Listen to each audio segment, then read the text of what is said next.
Okay, everybody, we are live. What's going on, y'all? Welcome back to my channel, and welcome to a watch along back on my channel as well.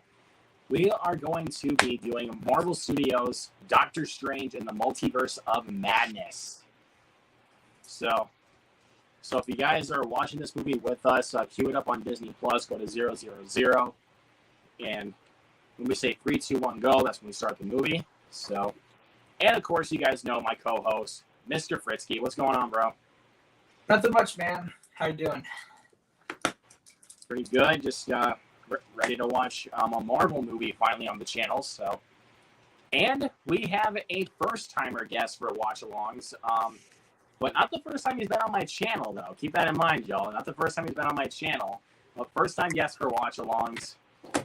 Please help me welcome to the watch-alongs, Mr. Zach Milne, aka Zach Milne Talks Movies. What's going on, Zach? Happy to have you here, dude.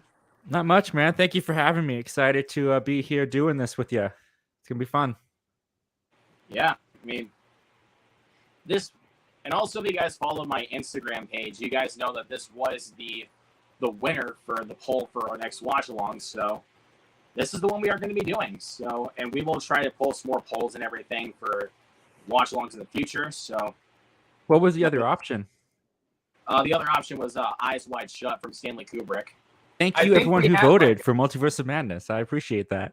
Well, it's funny because we had like a total of 8 options. Luke posted 4, I posted 4, and then we said the winner of those 2 will go to a showdown, and that's what it ended up being. Nice. So that's why we got our clear winner right here, which is, of course, Multiverse of Madness.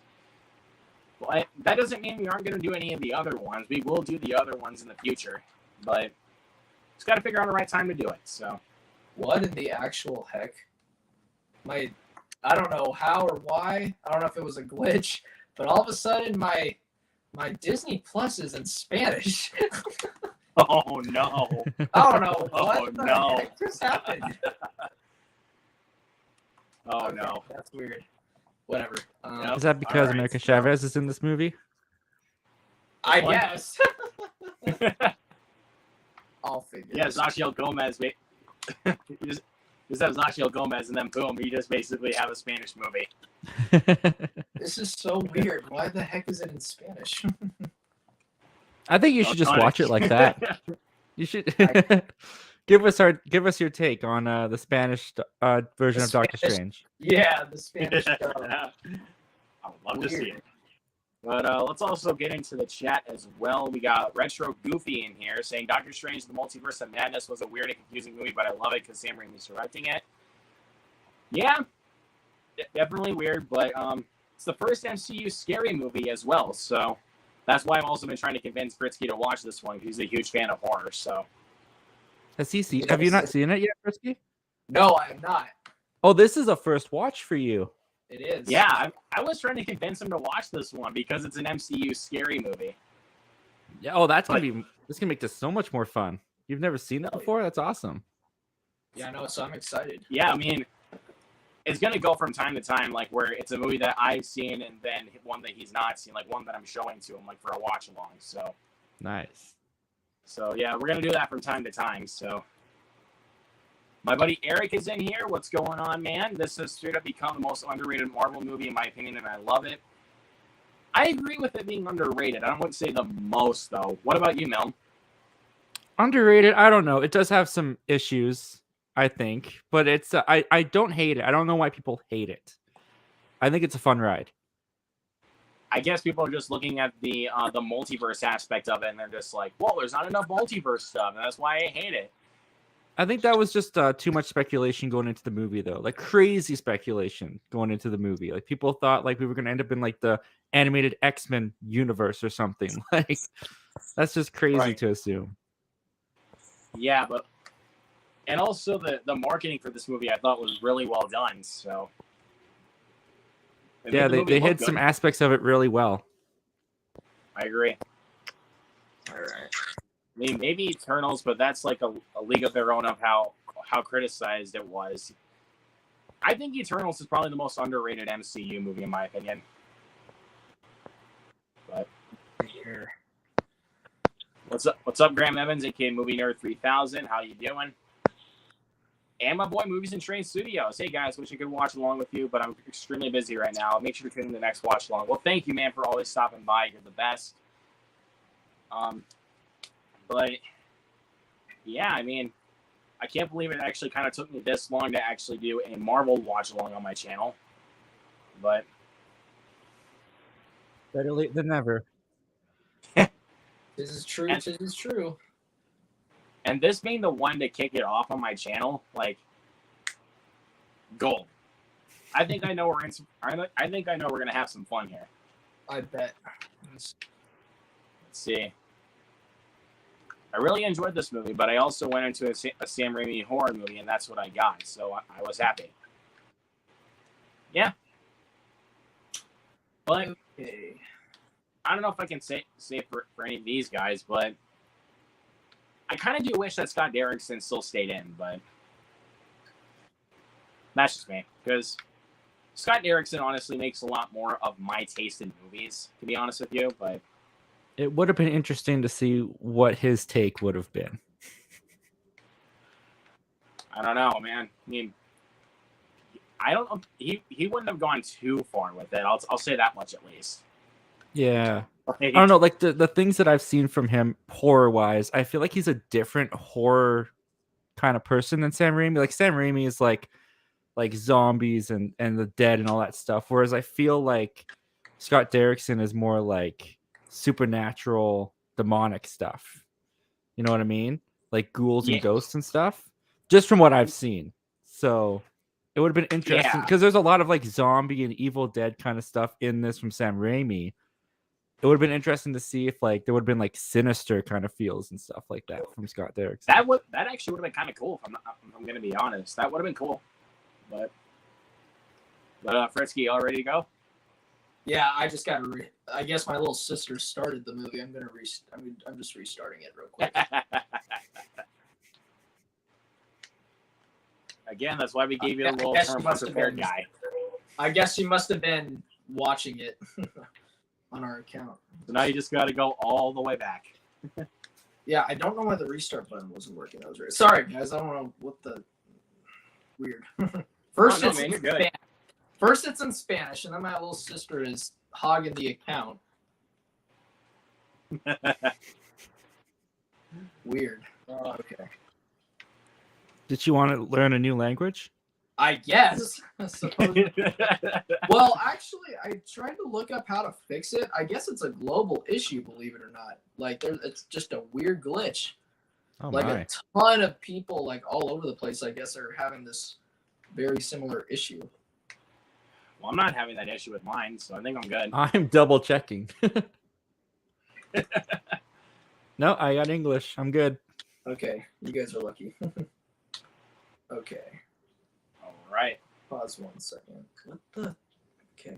So once again, guys, if you guys are watching this movie with us in the chat, make sure you go to Disney Plus and find Doctor Strange: The Multiverse of Madness, queued up to 000. And once we say go, that is the cue to start the movie. So, All right. all right, first, you just let us know when you're ready. We'll count it down. Okay, guys, my TV is acting freaking weird. I'm sorry for being the freaking, like, the elephant in the room, but this is being so odd. Like, That's what happens when you do it live. It's not okay, even man. a joke. Like, I actually legitimately might need a few minutes to sort this out. Like, this is being ridiculously. Oh no, man, you're good. You're good. Like, I'm so sorry, guys. I feel so embarrassed. I don't know what the deal is today. That's the fun of doing it live. All the hiccups. Yeah, they get to see. They get to see. trying to get all prepared as we get started. Nothing better than getting ready to go. You're just about to hit go live, and your mic just for some reason doesn't want to record your audio. I know. Yes. Fun stuff. Pretty much, man. Like I get that feeling. All right, I'm gonna try one more thing. I'm gonna log out of Disney Plus. I feel so stupid. I have to do that, and then I guess we'll go from there. All right. Trying to do a little improvisation over here. Make sure to say your password out loud. No one's listening. I know.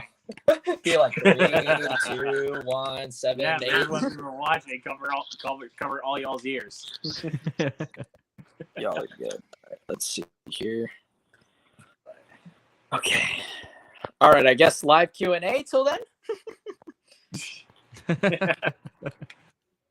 Yeah, if you You guys guys want wanna to ask fire some questions while before we're we even waiting? get started. So, You came for a watch along, but psych, it's a Q&A. Tricked you. right? Clickbait. Yeah, Luke, Look you might me. want to after it's done, when the what's it called? After the the replay is posted, you might want to write in the description or make a pinned comment or something what time it actually starts. Just say the first 10 minutes are the best. It's just improvising all the way. All right. Dude, Jason Yeah. Carr just popped in the chat. What's going on, dude? MVP of Nerd Talk. Just wanted to pop in and say hey to all of you. Hope all is well. I'm going to bed. Haven't been feeling the best lately. Well, thank you, man. As always, for stopping by. We love I you, dude. hope you feel better there, Jason. And good night, man. Have a good night. Yeah. And of course, Jared Runner is always in here. My MVP. What's going on, bro? But yep. All right. Save password. All right, guys. I think I'm getting it. So we're good. I just got to relog back in. I had to change the password. And I think we're good now. Almost. Yeah, if you guys want to fire in some more questions or whatever, talk about the movie while Fritsky makes us all wait, go ahead. Related to the movie, not related to the movie. That's the new segment, the Frisky Makes Us Wait Hour. Yep, exactly. Yeah, I apologize to you guys and to the people watching. I know this is freaking stupid. It's okay, man. Don't worry about it. We'll get there. Yep. Call in the first 12 minutes. Just just all chat with everybody in the room. For everyone joining, we're 12 minutes into the movie. That's about all we've had to say so far. Not really, no. All right. I do hope this. Eric says, "I do hope this becomes the first time I see a movie to get a director's cut. Definitely, you can tell a lot was cut, even though I still love what we got." What do you guys think about that? I don't know if I can necessarily feel a lot of it's cut. I feel like it was fine. Like the editing, I thought was pretty cohesive, but it would be cool to get a director's cut and see more. I wish that Marvel did more of that. I think it'd be fun to get an extended, because there's some really cool stuff that gets cut out of movies from Marvel that I would love to see. Okay, guys, you're gonna be happy. I have solved the issue. I'm just queuing up Doctor Strange. There we go. Excellent. Thank you guys for being patient. I appreciate it. I'm personally still hoping it's in Spanish, but I hope. I mean, I'm sure you got it, man. I'm sure it's fine. Unfortunately, I don't. It's not going to be so. I just want that Disney Plus logo to come up with Espanol and have the the arch go over. El Disney. How funny would that be? I know. Senor Strange in the Multiverse of Madness. Jared Runner wants some dirt. What was the stupid things you have ever done? Wait, what was the question? What's Jared doing now? Trying to go back into Jackass, bro? We're done with that. Oh my god.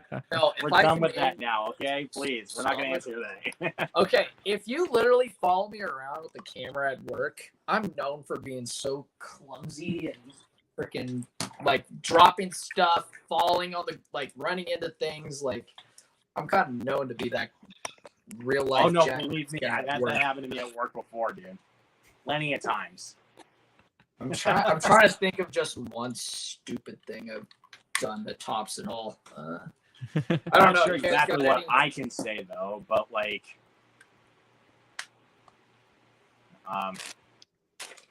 oh yeah, well my dad wasn't even paying attention to me at one point. He was driving a skid loader, so I thought the best way to get his attention would literally just to go on the side of it and hop on the wheel and try to just run along with it and just be like, hey, stop it for a minute. I need to talk to you. I didn't get hurt at all. So I don't know if That's good. I don't know if this is the stupidest one, but I'll give you a quick story because I actually remember this today. So when I was a little kid, and I still do shit like this, but there was this book that my parents bought for me that I was reading at the bookstore, at a Barnes and Noble, and basically it was like a beginner book. I probably wasn't even 5 years old yet. It was like a book that's teaching you how to read, like with really easy words and stuff. And basically it's a book about this bear who's crying for help because of, I don't know, he hurt his leg or something. But it's basically teaching kids to yell when they're in danger. And well, me being little me, I didn't know that there were certain situations where that's appropriate. So here I am in the bookstore, and I'm just yelling, help, help. And my parents are like, shh. They're like, they're gonna, library, shut up. They're like, they're gonna think the wrong idea, like I'm in trouble. So, He's just really concerned about this bear. It's okay. It's okay. So yeah, that was probably pretty embarrassing for my parents. But anyway, alrighty. Zach, do you have an embarrassing story before we start? Embarrassing, or I mean, I guess yeah, stupid and embarrassing kind of go together. I don't know. I was like 13 or 14 years old, and like I want to say my friends dared me, but honestly, I think that I was just like, I bet I can do this, guys, and I was trying to like impress them or something. And so I went to the end of my street on my bike, and at the other end of the street was the dumpster cans. So I was like, I'm gonna ride at full speed my bike into those dumpster cans with my eyes closed. And so I closed my eyes, I pedaled, and before it was, you know, it was too late by the time I thought that this is really stupid. And I opened my eyes, and the dumpster is right there, and I full on hit it and just like flipped, like my bike just flipped up. I smashed my face into the dumpster, and the bike pedal cut into my leg.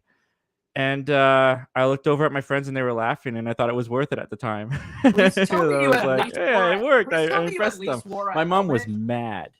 mad though, Oh, because I God, came back no, with a bloody I leg, can't and she's even like, "What'd you do?" I'm imagine like, that. "I rode my bike into the dumpster with my eyes closed." Did you wear a helmet at least?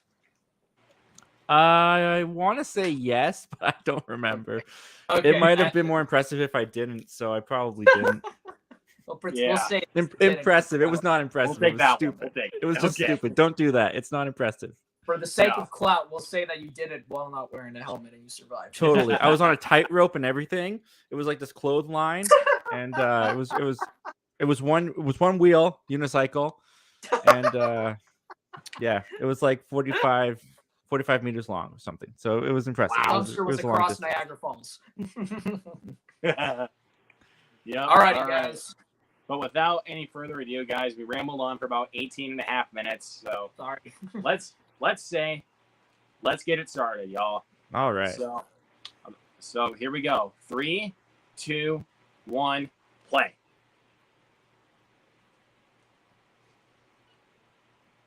Dun dun dun dun. I really love the intro, the Marvel Studios intro for Thor: Love and Thunder. Oh yeah, with the music, the rock. Yeah, with like all those like guitar riffs and all that. I was just like, oh heck yeah. I wanted to see if you can see Moon Knight or Miss Marvel in these. Nope, you can't.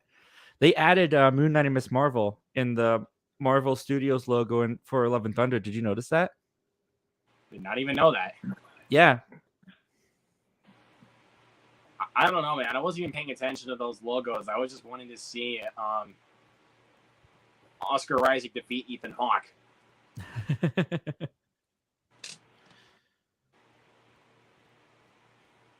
Holy Lord. Rocking that ponytail. That should just be Benedict Cumberbatch's look from now on. Like, I know, right?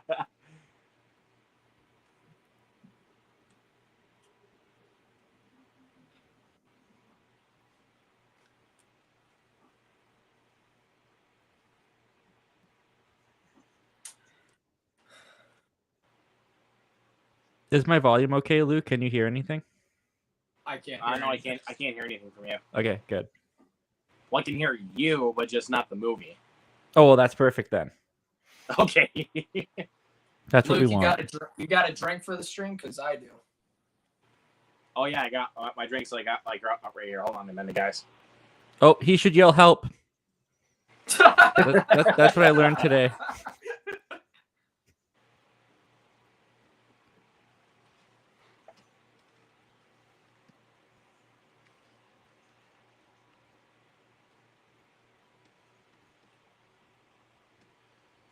Cracking a nice Dr. Pepper, baby. Nice. I'm whipping My out favorite the drink. Coke Starlight. Cheers. Rocking the Cheers. Gatorade. Gatorade is an And it's still essential those. drink And it's for- still the Dr. Pepper with the win a free movie ticket for Jurassic World Dominion. Oh wow! Gatorade is an. I think you essential still have a drink chance. Where I Nah, I Gatorade's saw an it already. essential drink where I live out in Arizona. We drink that every day. I saw it once. I saw Dominion once already. I don't need to see it again. Yeah, I'm the same way.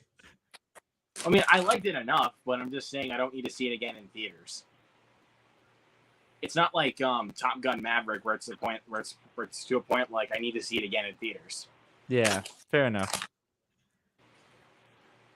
I got decked out for that. I got overly prepared for this stream, Luke. Well, actually, maybe not the technical aspects, but The I got snacks. prepared in the snack department. Nice.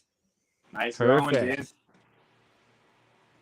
I already ate before this, so Believe it? Okay. I can't have Takis because I'm allergic to peanuts. A very severe allergic reaction I'll get. And anyway, they're processed in the same facility where they make peanut things, so I can't have Takis, believe it or not. But this is the next best thing. All right. oh yeah. Because they are quite similar. How many times did you guys? Well, I mean, Frisky, this is your first time, but how many times have you seen this in theaters, Luke? Because Eric Thorpe says he's seen it 4 times in theaters. Holy goodness! I only saw it once. Well, if we're talking in total, I've seen this movie 3 times, but I've seen it once in theaters. Sorry, I got distracted by the shirtless Cumberbatch. What did you say?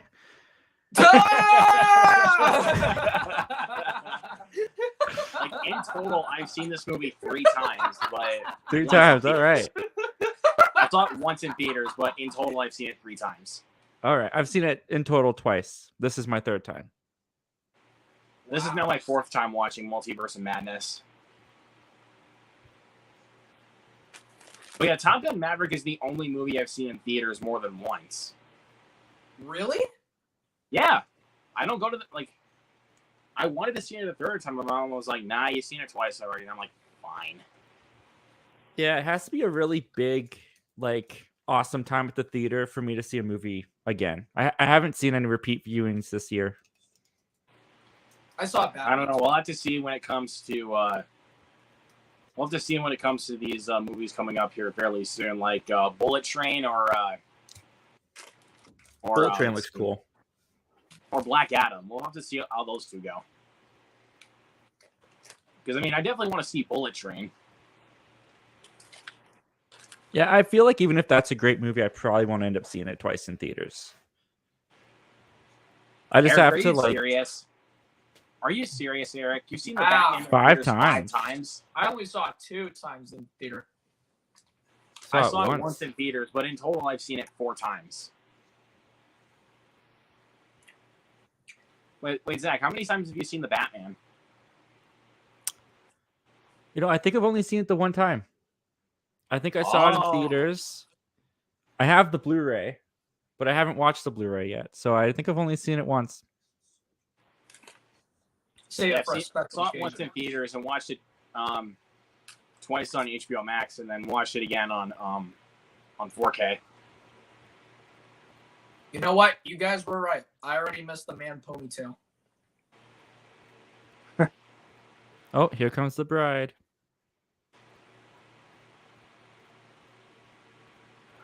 She looks thrilled to be in this movie, doesn't she? She's glowing. You don't say. She's like, shouldn't have signed that contract. All right, here we go. No, trust me, there are plenty of actors that don't want to be in movies. Like, Oh yeah, like Channing Tatum didn't even want to be in Rise of Cobra. can you blame You him? can tell.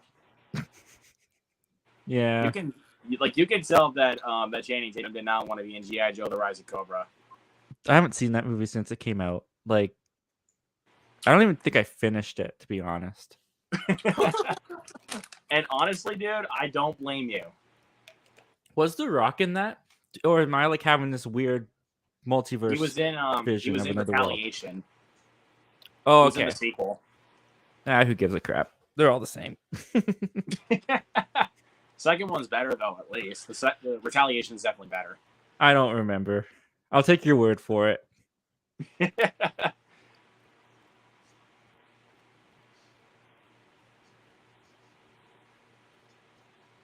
Yeah, like someone tries to take my word for the black phone, and then all of a sudden, boom.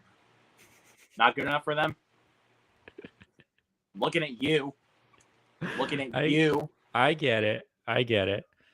Not you, Zach. You haven't even seen the black phone. It wasn't for me. It Not wasn't yet. for me. Maybe it might end up like a situation like Climax for you, Fritzky, where it actually will grow on you on repeat viewings. I don't know. Because the thing is, like with Climax, even though I didn't dig it, I felt like I was missing something, and I felt like there was something to return to. Whereas the Black Phone, I feel like it's more, for me, it's a movie where you either are going to like it right off the bat and want to come back to it, or you didn't really care for it and you don't really find much to want to come back to. And me, I don't absolutely hate the movie. I just really did not care for it. Yeah, and then some of my friends has come off and saying that Texas Chainsaw Massacre 2022 is the best horror movie of the year, which I think is absolute. That is bull crap. That is ridiculous. This whole sequence feels like Sam Raimi's Spider-Man movies to me. Oh, it does. Yeah, I love this sequence. That's what I was thinking when I watched this movie. This does feel like Spider-Man right now. You can just picture him jumping off, swinging. Yeah. It would be so rad if Sam Raimi got the chance to direct a Tom Holland Spider-Man movie. That would be so cool. That would have been nice. If he's going to do Spider-Man, I'd want him to do Toby again. Uh-oh. What is this creature called? How lucky is he that no one else was on that bus? Can you imagine just all the bodies? Ah! He splits the bus open, all the bodies fall out. But at least she was okay. I cannot imagine how that would go. It would have been great if the Shang-Chi bus guy... This movie would have legitimately been rated R if that was the case. Oh, you don't have to show blood. It'd be fine.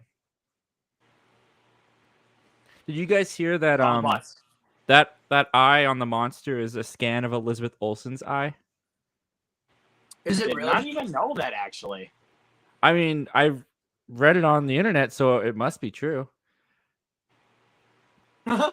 It was a pretty reliable source. That just making me think of a more tentacle version of Mike Wazowski. No joke. He has one eye. It's true. He's like, I see you. Creepy. CGI looks pretty cool in this movie. Yeah, this is a great sequence. But I know we haven't even gotten up, baby. Let's go. I know we haven't even gotten to the meat even quite yet of how we haven't gotten to anything with the Scarlet Witch. That stuff we still have to get. This is like the best Wong action sequence there is. I agree. So yeah, I haven't seen any MCU movies since No Way Home. Oh, well, then I think you're caught up. Cloak is just slapping him to wake up.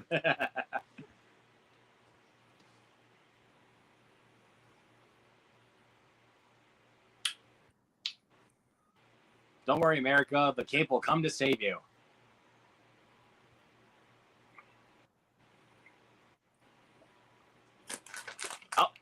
Oh my God.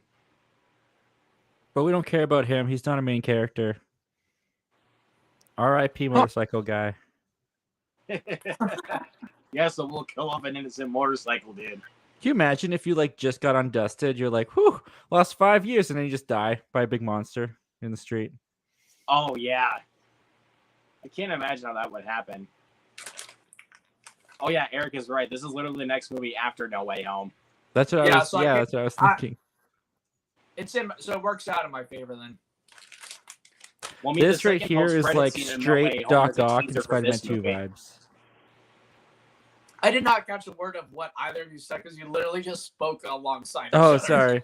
I was saying that this is like straight out of Spider-Man 2 with Doc Ock. Like I half expected that girl inside to scream into the camera. It does remind me of you just see that just like coming in, and it's just like, oh, same Spider-Man 2 vibes. I love that. She just runs into the camera screaming. It's great. Whoa, jeez. Create the portal. Okay, if he did not do that, he'd be dead easily. I feel like he should still at least have a dislocated shoulder. That was a hard slam. Or maybe even a concussion, like at that. Luke, he hit his head against the car doors. So, Luke, what I was gonna say was, as far as best horror movie of the year goes, I know that your pick is The Black Phone, right? Easy, yeah. As of yet, well, because I was gonna say, oh my God, the eyes out, dude. He'll be fine. Nope. Oh my God. He just fell from like a 20-story building and now he's dead. Anyway, debatable. What I was gonna say was, while The Black Phone is definitely not my number one, I do think to say that Texas Chainsaw Massacre is better than The Black Phone is a little outrageous. Get out of here, bro. Get out of here. It's definitely to call the new Texas Chainsaw better than The Black Phone is everyone's entitled to their opinion, but I don't know. I'm not sure how much. I don't know, man. I just can't. I can't bear with that, honestly. Like, I don't see why that is. And like I said, everyone's entitled to their own opinion, so it's like, it's whatever. If you think that, then cool. But like, oh my goodness, at least The Black Phone. One thing I will give it credit for is it really does try to do. Well, and plus, you got to give credit where it's due. Like, for like the filmmaking aspect of the movie, and it actually takes place in the late 70s, and you got to give credit for Scott Derrickson for that. It is different, and I will give it credit for being different. Whereas Texas Chainsaw Massacre, you can literally predict the movie as it's happening. So, like, pretty much, yeah. I mean, dude, and also Ethan Hawke, bro, I think top notch, bro. Top notch.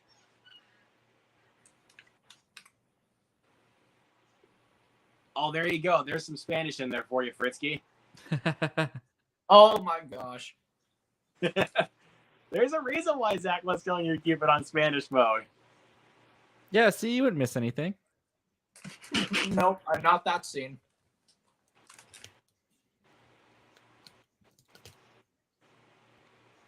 Wow, he is very good at talking to multiple people at once.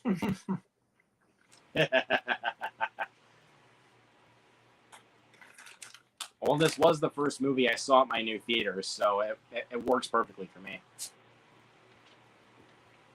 Because the day my theater opened was the day I saw this movie. So. Oh, really?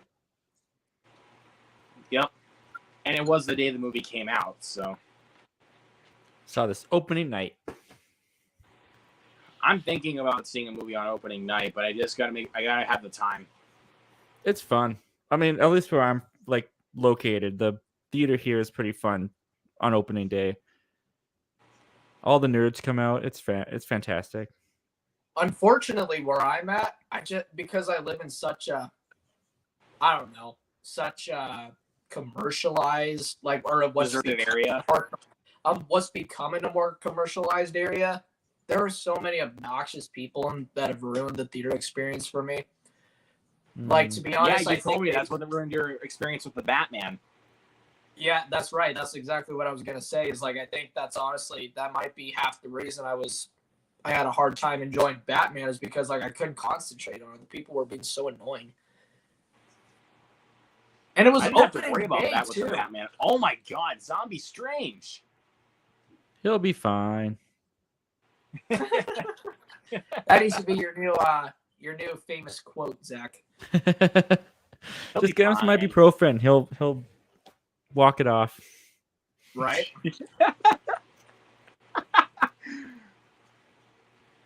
I don't know, man. I did want to see this movie again the week after, but I wasted my time with Firestarter, so that's a plus. Firestarter. Screw that movie, dude. That movie was garbage. It didn't look good. I wasn't surprised to hear it was bad. Okay, Zach, I don't know if I told you this already, but there's literally a scene in this movie, quote unquote, like literally the agent in the movie says this: "Charlie, you're becoming a superhero." And I'm like, get out of here. Are you serious? No. What made you want to see Firestarter over this? No, I saw this like the week before Firestarter came out. Oh, I thought you said you watched Firestarter before you watched this. No, I said the week after. I wanted to watch this again the week after, but I saw Firestarter instead. Oh. Yeah, I skipped it altogether. What a colossal waste of my time. Don't worry, dude. Like, there still has to be the worst movie I've ever seen in the theater to still be top from Morbius. Morbius. And Milne, I'm paying all my respect for you for not seeing that in theaters, bro. I'm paying all my respect to you. Yeah, I wasn't gonna give that my money. What do you guys think of this?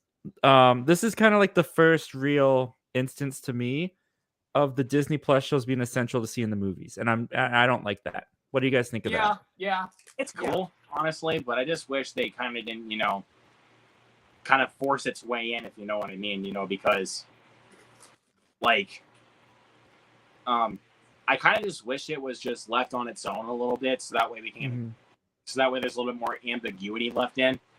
Yeah, I don't know. I just feel like it's a little.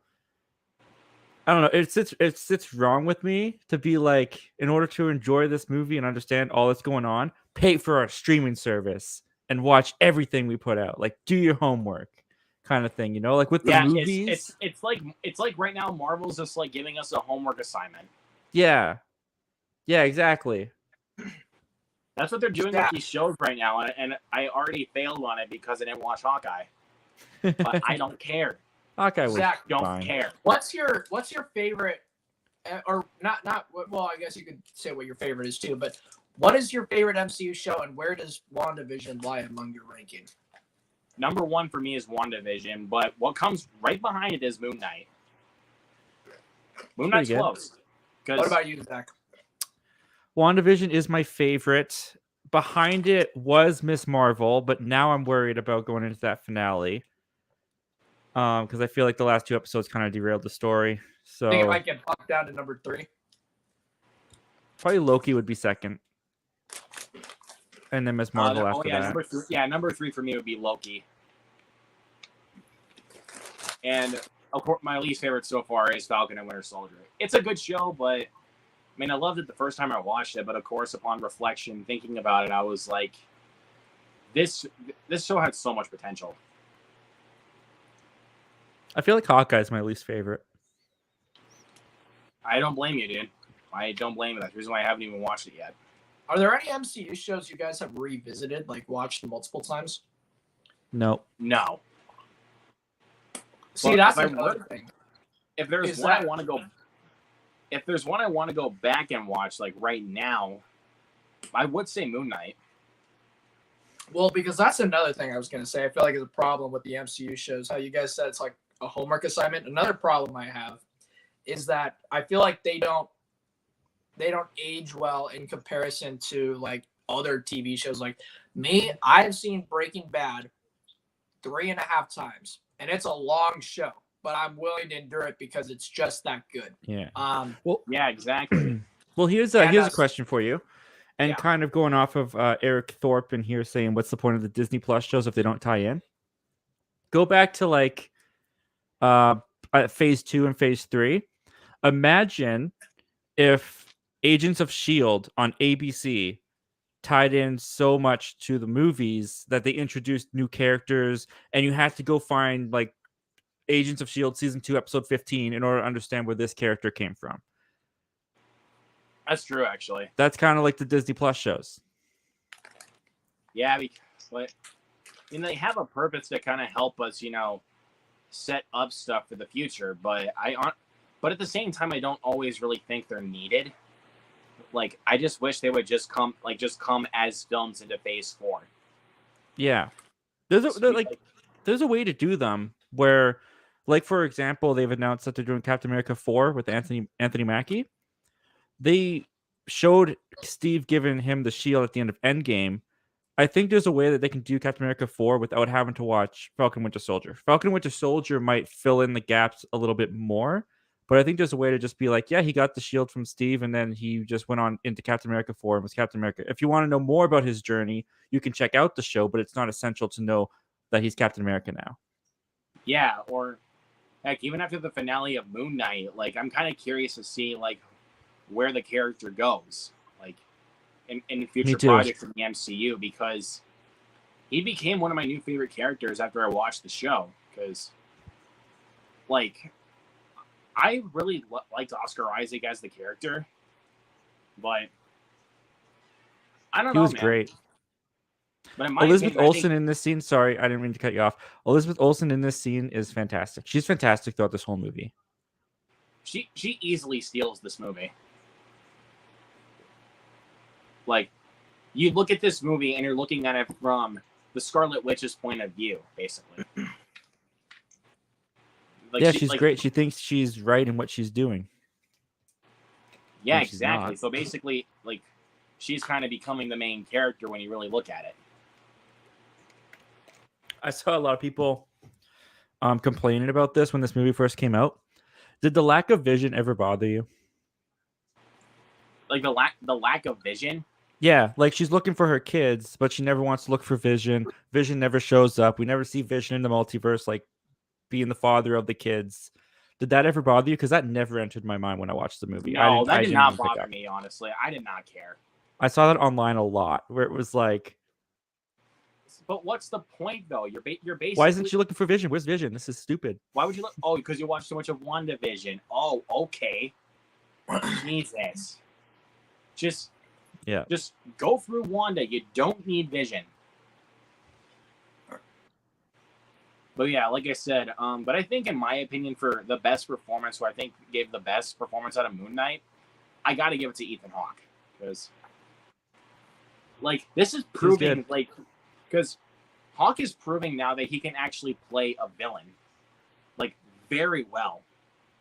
He was really good in the Black Phone. That is one thing that I think it might have been the first thing I said in my review, is that, like, he is one of the, like, overwhelmingly biggest factors on the positives of that movie for me. He was frightening in that movie, to be honest with you. I can't say for you, but like, he does whatever you throw at him, he does such a good job of really becoming that character. Whereas you guys kind of feel like when you watch a movie with, say, I don't know, Will Smith or Samuel L. Jackson, you kind of feel like they're playing themselves. Ethan Hawke, not at all. Like, he is wildly different across the board. Like, when you really look at all his roles alongside each other. Like, well, yeah, same thing with Moon Knight. Like, he's completely different. Like compare Black Phone to Before Sunrise. Completely different. Or compare Black Phone to Training Day. Completely different. Maybe that's just who the guy from Before Sunrise came to be. Yeah, the guy from Before Sunrise has officially become a new horror icon known as the Grabber. Yep. The French girl left him. His life went in the pits. So he decides to start kidnapping kids for a living. Yep. There you go. Yeah, and dude, that scene, like, when he comes down to Finney bringing him some eggs for breakfast, he's like, I made you some breakfast. He's like, what you put in that? He's like, salt and pepper. I was like, whoa. That got me. Like, I was like, I would not eat eggs with salt and pepper in it, dude. Like, I can just eat eggs plainly on their own. That's hilarious. I thought you were thinking like, like he definitely poisoned it when you like. Like I thought pepper? he poisoned it for a but second. now you're like, like, that was the no. thing that got me. I thought he poisoned it. Then you explain. You're like, whoa, salt and pepper on your eggs. Yeah, but at first, I thought he put poison in it apparently just to kill Finney. The only reason why I knew he wouldn't is because there was probably like 40 minutes. I can't relate with you, Eric. I think Ethan Hawke stole the show for me in Moon Knight, but I do definitely respect your opinion about Oscar Isaac. But well, no, what I kind of have more of a bias with Ethan Hawke, if I'm going to be honest with you. Luke, what I was gonna say was, the reason why I knew it wasn't poison is because there was probably like 40 minutes left of the movie at that point or so. Yeah, I guess that kind of makes sense, but still, you don't know like exactly like what's going on. Camera fell. What's your guys' favorite Ethan Hawke movie? Because for me, I think my number one will always be Before Sunrise. But if I had to do like a close second, probably Training Day. I gotta like, honestly, the more I keep processing him, I gotta go with The Black Phone. It's just a movie that's just so up my alley. Yeah. What about you, Zach? What was the second one Before Sunrise, or was that the first one? That was the second one, right? Before Sunset was the second one. Before Sunset was the second one? Yeah. I like that one. I like that one a lot. Before Sunset, so good. I still think the first one is the best out of the three. Don't spoil Before Midnight for me though, because I haven't seen it. I've seen Before Midnight already, but I'm not gonna spoil it. Dude, Zach, the ending of Before Sunset, just 2 words, I know. So iconic. So iconic. And she plays that song. Yeah. Yo. What did she say? You're gonna miss your train, your flight, Your or plane whatever? or something like that. Yeah. Yeah, and then he goes, I know. Can we appreciate Elizabeth Olsen's performance? Right, like I never cared for the Wanda character that much before WandaVision. She steals this movie. I mean, I liked her in Age of Ultron, but I mean, she wasn't like a standout. I really liked her in. I thought in Infinity War she was really good. That's when she started to emerge. Absolutely. But and that scene in Endgame. What I started to do, but WandaVision was the show that really made me care about this character. Well, yeah, I mean, it is their character spotlight. Yeah, but now in this film, she gets to relish this out and actually become a villain. Eric Thorpe, Boyhood. That's another good one. Yeah, Boyhood's Ethan good, but I Hawke. find that I'm gonna be honest. I find Boyhood overrated. It's not very rewatchable, but I find it really fascinating as an experiment. Yeah, 12 years in the making, but to be honest, like, it's a good watch, but it's just not a movie I would ever like see myself ever watching again. It just doesn't have a strong enough story.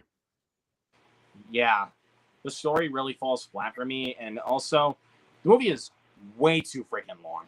Oh, it's so long. I like Way the way too long. he said that. What do you say? Sorcerers, fortify your mind. Wait a minute, here it comes. Oh, this is great. Oh no, dude, she got in his head. That's great. No. Oh no. What the hell is happening? No. Oh, you idiot.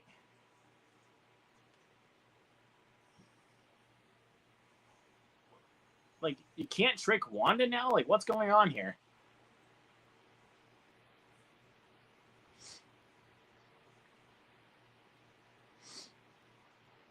But seeing this movie in Sony Digital Cinema 4K, bro, like at my new theater, bro, like that made the experience so much better. It was so like this is another one of those Marvel films like you really just have to see on the big screen.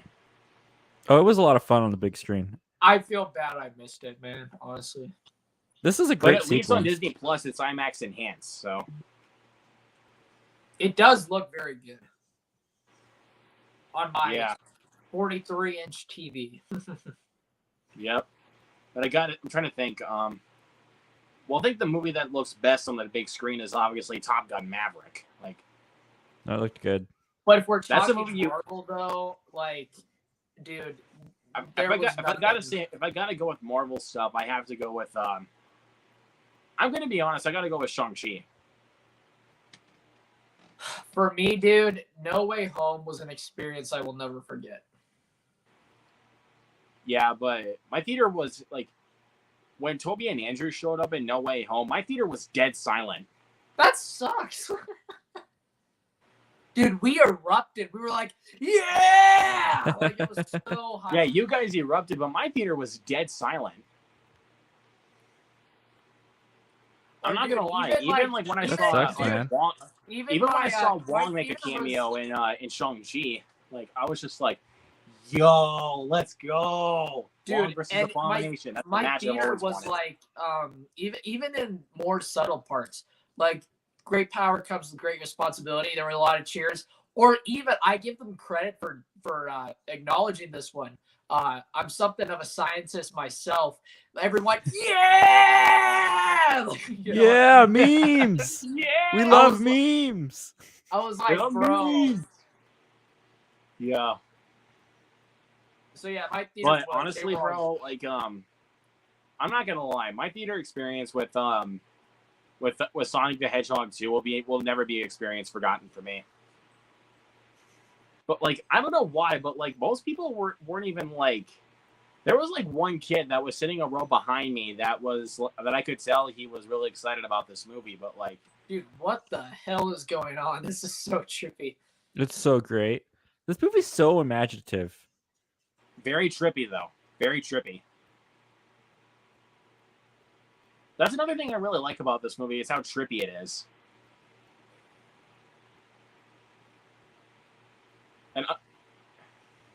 And Zach, I don't know about you, but like when Sonic and Tails started dancing to Uptown Funk again in the bar, bro, I was jamming out, man. I was actually having a good time. I was ready to leave. I'm sorry. I'm not as big on Sonic 2 as you are. It was fine, but hey, I mean, at least you didn't like hate it. yeah, I didn't hate it. I'll give you credit on that, though. I'll give you credit. I won't choose to watch it again, though. But I know this will be an easy one for you, though. But I'm just gonna ask anyway. Which one would you rather watch? Would you rather rewatch Sonic the Hedgehog 2 or Ambulance? Oh, gosh. If you were forced.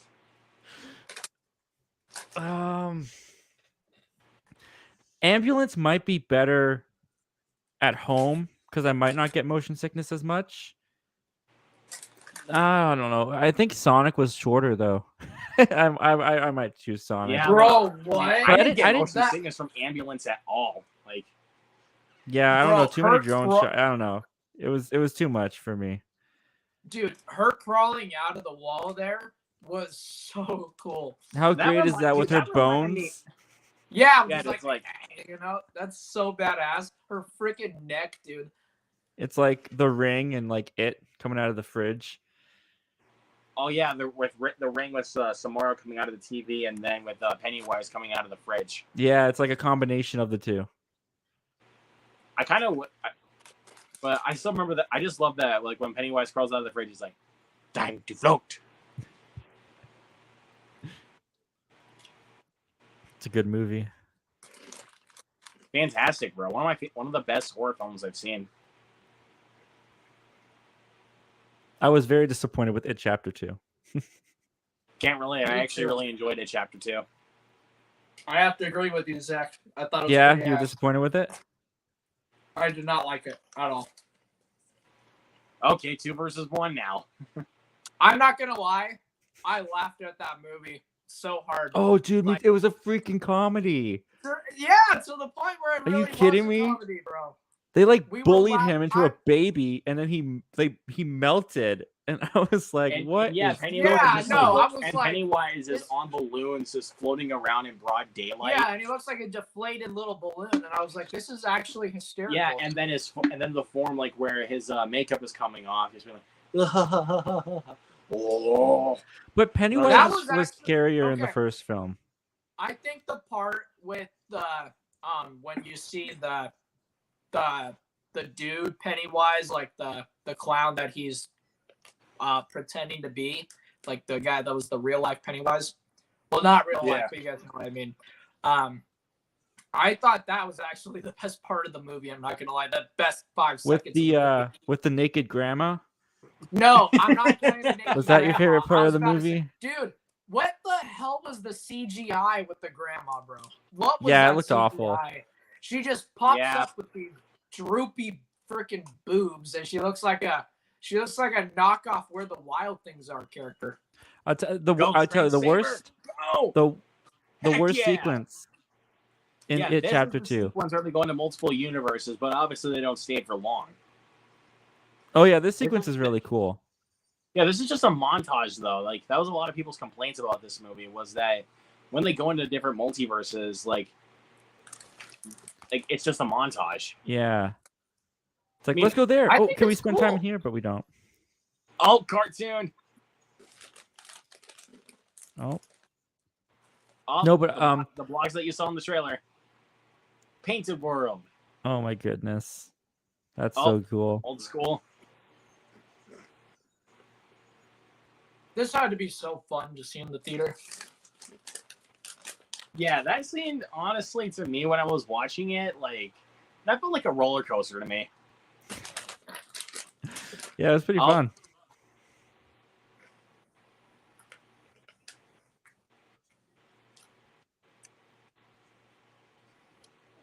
Oh, Steven has just got off the Vomitron. Yeah. Fritz Gano, you get that joke. No.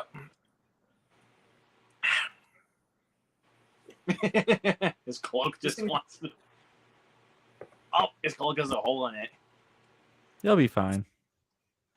There you go. Oh, patched itself all the way back up.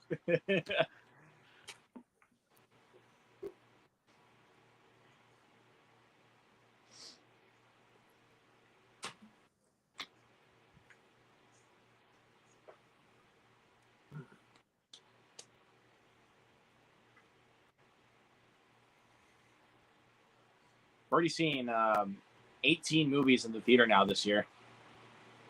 Nice. Well, I'm lot trying to more remember how many in my hometown. Oh yeah, definitely a lot more in my hometown. I would have to look at Letterboxd to see. Yeah, Yeah. I don't know. Well, I would say 19 because I've seen one of them twice. Mm. What? Excuse me. But no, it's still at 18 right now. Because I saw Thor: Love and Thunder last weekend and I really enjoyed that. Saw Minions the weekend before and it was good. It was good, but Yeah. I know I'm not the targeted audience, but I had way too much fun in Minions. I had way too much fun. yeah, I'm happy for you, man. But this is coming from somebody that thought that movie was going to be absolute trash. Yeah, me too. I just thought it would be disposable. It would just be whatever. I was pleasantly surprised. It was a lot better than I thought it would be. I gotta say, I think it's probably the best in the series. That or Despicable Me 2. Those two are my favorite. I think it's the movie. The movie's biggest strengths is when it focuses on Gru. That's the film's I biggest agree. strength when it focuses on Gru. It felt way more like a whereas the self-titled Minions movie, I think, was way more Minions oriented. I think that when it was like a Despicable Me prequel in that regard, like you're saying, I liked it more than 2. I have to agree. Yeah. Oh, here comes a cool cameo. This poor guy, man, I tell you. Bruce Campbell. I want justice for Pizza Papa, whatever his name is. But you guys know who that is, though, right? Yeah, Bruce Campbell. Yep, Bruce Campbell, baby. But you know what though? It I makes will sense say, though. like- It makes sense in this movie though because Sam Raimi has worked with Bruce Campbell a lot. Oh yeah, absolutely. Well, But this poor guy, this girl just stole from him, and now Doctor Strange Punches is gonna him in make the him face. punch himself Slappy, in the face slappy, for 3 slap. weeks. yeah. Justice for What Pizza I- Papa. I'm telling What I was you. gonna say was So luckily unjustified. with, Bro, come on, man. Look at the with- poor guy. with He's the going- Minions movie, I will say that I feel like there was obviously like a lot more Gru than there wasn't, obviously since the last movie. But then again, the movie was way before Gru's time, so. Yep, pretty much. And But I feel like there was a decent, a lot, like quite a. I'm gonna say 80% of the movie was focused on Gru. I can agree with that actually. 80% of the movie was mostly focused on Gru. This is the worst part of the movie for me. This whole When they scene. actually get to see what it would be like, Well, or what it was like before then. but like, what is the like? Why is this here? Like, who would actually step Yeah. on this in public and be like, "Let's relive my most traumatic memory in front of the world"? The memory that traumatized me as a kid. And then he just stands there and he just watches it. Seriously, dude, like how wrong does this look? And then what? Like he gets off? And then Oh, and America then she just Chavez steps on. decides to stand up. Like this is some of the most lazy writing I've seen in a Marvel movie. I can agree, actually. Like this is such a lazy way to get her backstory across. They literally stop the movie for this weird device that makes no sense to just show us this. Yeah, but then all of a sudden people complain that that America Chavez is an exposition heavy character, which I can't deny that she is, but like that didn't bother me. No, for the most part it doesn't. But helped, this it scene, helps it, like with this part of the story. this scene sticks out like a sore thumb to me, though. Like her character basically kind of helped out with this story and like why the multiverse was going on. No, she does absolutely, but just this scene, I think is lazy. But I just don't this think scene he's- alone just honestly did not really work. Like Well, it wasn't yeah, like I was good about enough to at say, explaining anything. I don't think he's criticizing the character. He's criticizing like the way they. The execution, yeah, Yeah, Yeah, the the execution of that, execution of like the scene. the execution of how they went about this. yeah. But I've heard more people complain about the character itself and not really the way it was like the way her character was executed. Like What was it you would rather have, Zach? Would you rather them like go to the like travel back in time like somehow and go see it? I mean, I never want to come across as like I can do it better because I'm not a screenwriter. I'm just not. But there's well, there's pretending you were. ways like something maybe could have triggered her. Maybe she could have a conversation later on. Like maybe she even just sees a bee land on her and you get a moment of like this freak out moment. And then later on you find out that like yeah, and then this- then America Chavez tells Stephen Strange that that was the thing that happened to her as a kid. Yeah. What if she was like me? What if she had a character trait where she had a phobia of bees? And there was There just they you landed go. in this There in you this go. multiverse. I Where- know you have a phobia of bees, dude. I Yeah. know you. And they landed in a multiverse where bees are all over the place. And she's freaking out. And then she has to explain herself why she's got this phobia of bees. I don't know. I'm not a man. America screenwriter. Chavez is pretty much you with bees. So Well, the thing not is, to make it like an offensive comparison, but you get That's what I mean. fine. well, let me say this. Obviously, you guys have both already seen the movie. But as far as what I think, that scene, I don't know. I feel like taking a little glimpse through a device, I didn't feel like near as much of an impact. You know what I mean? Like, Yeah. it's just like, oh, let's take a little look through this hole in the wall, rather than have something crazy and wild like the rest of this movie has been so far, and like incorporate it in that regard. Hmm. If you know what I'm saying. Yeah, I Oh, get it. you're It's not going to reuniting bother with everybody. This is some good, bad, and ugly type shit right here. Down, down, down. Ah. Oh my gosh, we are obnoxious, bro. Don't worry, man. We do act like this sometimes at watch-alongs. all the time. I'm just getting lost in Mordo's You should hair. have seen me with. You should have seen me when Fritsky and I were watching X. Oh, we were so obnoxious. We were crazy during that movie, dude. That was that. Oh, especially during But Zach, I already know that X is not a movie for you. Yeah, dude, no, I read into it.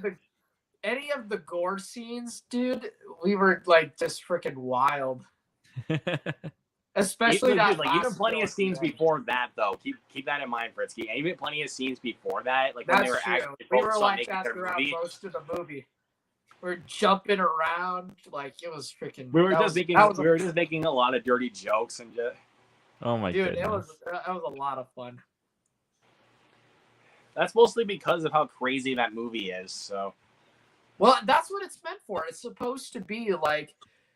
The thing is, back in the 80s, there were like, you know, sure the slashers that came out back then like followed a lot of the same like tropes and stuff, but it's like that was kind of the purpose of the movie, was to have that exact same feel and capture the magic that the teenagers who grew up in the 80s got to feel, see, and experience in the theater. Like, you know, Friday night, new slasher comes out, go see it with all your high school buddies and joke around and be stupid. Yeah. You know, that was, and I'm glad that all this time all these years later, all the way flash forward in 2022, we were able to experience that magic again. It's kind of how I feel about the Star Wars sequel trilogy. Say what you want about them, but like when they brought back The Force Awakens, it was like we got to experience the magic that the kids in the 70s and 80s got to with the original, seeing that in the theater. And then with the prequels, the 90s kids got to see that again. And so now it was our turn. You know what I mean? Right. Yeah, Force Awakens was pretty awesome. I That was remember one of the that best time when it was coming out. Ever. Yeah. If you missed that movie in the theater, it's just you missed like That's a big experience. I missed it in theaters, but I'm gonna say why. My theater was closed. Like I lost my theater then. Dude, But I had tickets to... Let me get this straight though. At least when I got the DVD, I was able to watch it then. I guess so, but oh my gosh, how was your theater closed during the second highest grossing film of all time? That's crazy. My old theater closed back in October of 2015. Oh. Wow. What a shame. What were you going to say, Zach?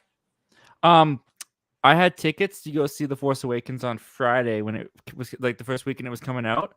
And there was a kid at my high school who had saw it Thursday night. So it was Friday. I think it was Friday morning. It might have been lunchtime. And this kid was with his group of friends at his table in the library where he was hanging out. And I was in there. And he started spouting out all these spoilers. Like he started yelling out in the library. He was like spoiling the movie for people. He's like, Han Solo gets killed by his son Ben Solo. Oh, no. And I ran over to his table and I grabbed him by the collar. And like he was an acquaintance. I knew him in some way. So I grabbed him by the collar and I had my hand on his mouth. And I'm like, shut up right now. And the librarian came over and he was like, whoa, what's going on? What are you doing to him? And I looked at the librarian and I was like, he's spoiling The Force Awakens. And the librarian looked at him and was like, I'm on his side. You shut up. Oh my God. All the agony. Dude, I was like, I was avoiding all the spoilers, wasn't going on online or anything. And then I get to school the night I'm going to see it. And this kid ruins the big moment for me. You are a freaking savage. You almost got in a freaking fight over Star Wars. That and is the so only badass. fight I've ever almost been in. Dude, literally, it's funny because you're like the most like in a good way, the most like soft-spoken and humble guy. One of them I know. And it's funny because I can't picture you doing that at all. So that's why it's hilarious to me. Yeah, what can I say? The Force took over. Oh, The the dark agony. side came out. The dark side came out. Oh no, don't worry, man. Like, I'm not gonna lie, man. Like, if people, like, if before I saw, well, actually, when I was doing my live reviews of the Thor movies, someone was literally, texting in the comments, some spoilers about Love and Thunder, so I blocked them. So I just pretended like I didn't see that. But when I was watching the movie, I remembered the spoilers. Yeah. So, Yeah, it's tough. It sucks. I'm feeling. That's another thing. I'm not gonna lie. That's actually kind of another thing that ruined Love and Thunder for me. Yeah. I'm feeling some hardcore Evil Dead vibes during this scene. Oh crap! I love this scene with her in the kitchen. Yeah, well, when she was like looking through the window, like I wanted. And then she sees her alter ego pop out, which is the Scarlet Witch. Oh man! Oh, I missed it all. That sucks. I love that scene with the picture and the head turning in the picture and the way she looks at the camera when she transitions. I could do without this scene though. That is just great. Sam Raimi understood the assignment with this one. You ready for the best song? It's gonna light up the charts. Oh God.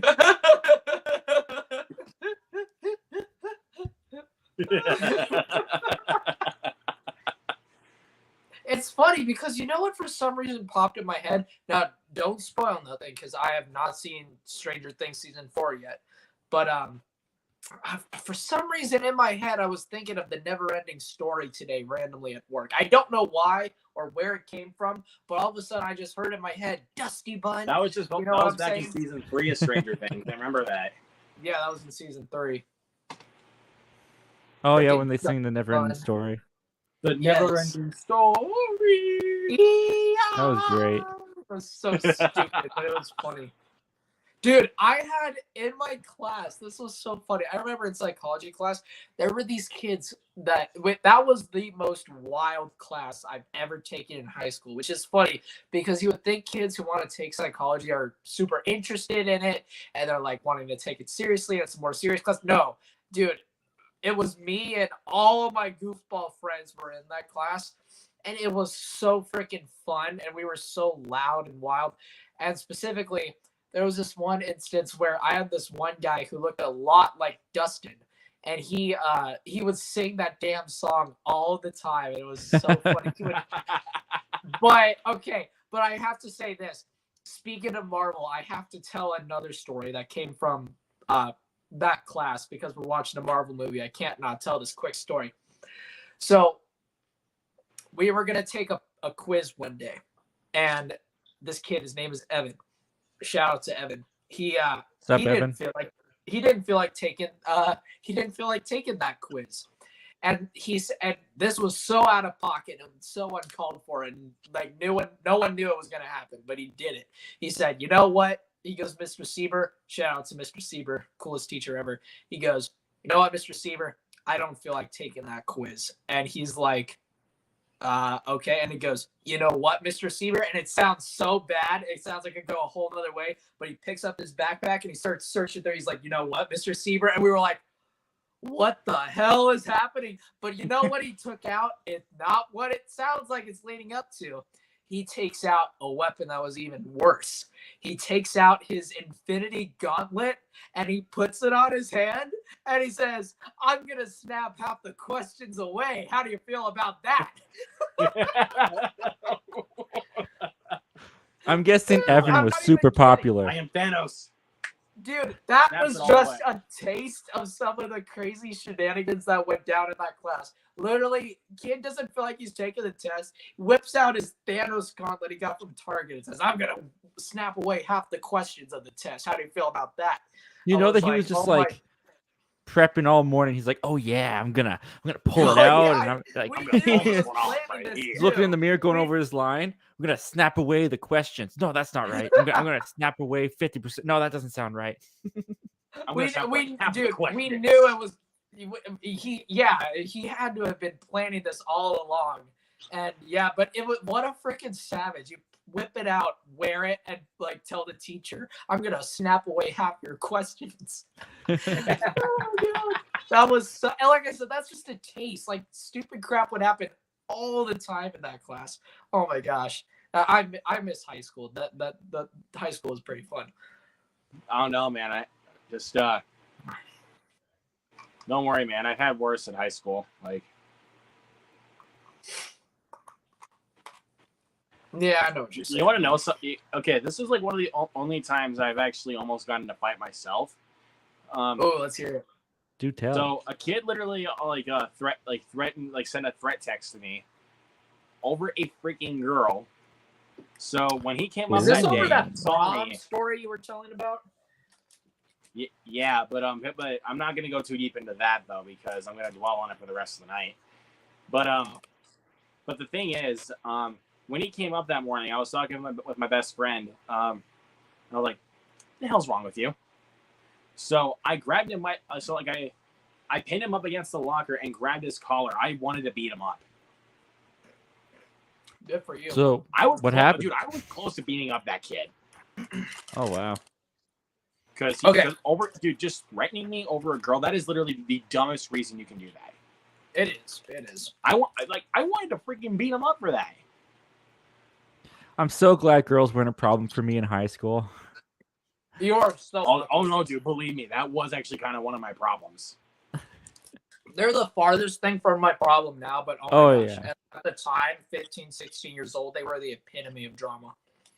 Well, it's also because it was this one girl that I really liked, and then everybody started getting attached to that, like why I like this girl. Oh God. And I was just like, bro, mind your own freaking business, okay? Okay, look.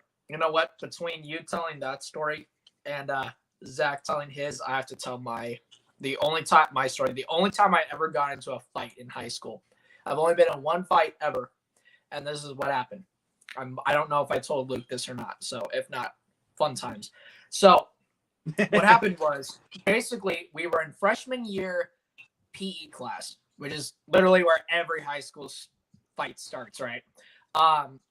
So we're in PE and we're in the locker room. And there was this kid who was literally the biggest asshole, not just to me, but to really everybody else, in all honesty. Like he picked on me, he picked on everybody else.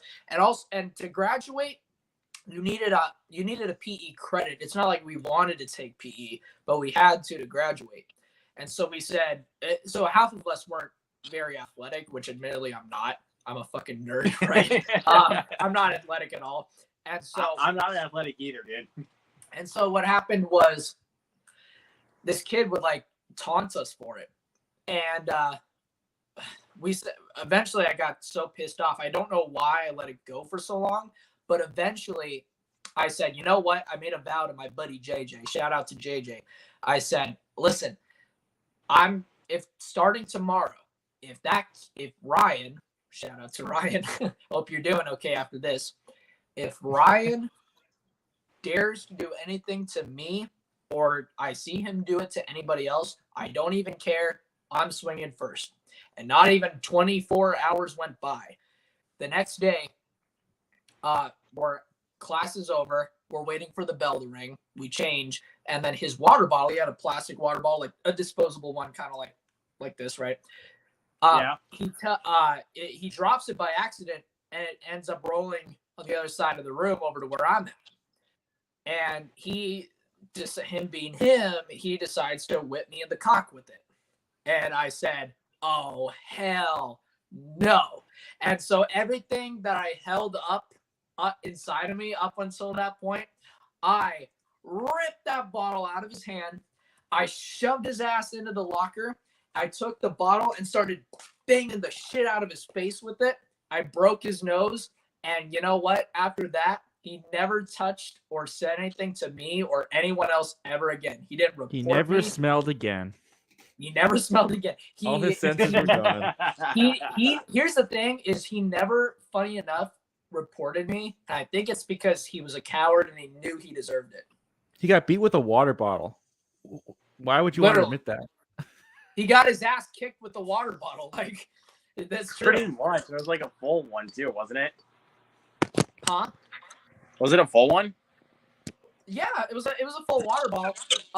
But nonetheless, like you got your butt kicked by a plastic water bottle. You're right. That's not you. You wouldn't be happy to admit that at all. No, but yeah, not so at that all, was man. so that was the one and only time I ever got into a fight, and I wouldn't even call it a fight because I just freaking whooped his ass. Pretty much, yeah. Guess that counts. I'll count it. Well, I gotta say, I also got into another fight too. What happened? Okay, so in 6th grade, I saw a group of jerks trying to beat up one of my best friend at the time, my other best friend before essentially he moved away from my hometown.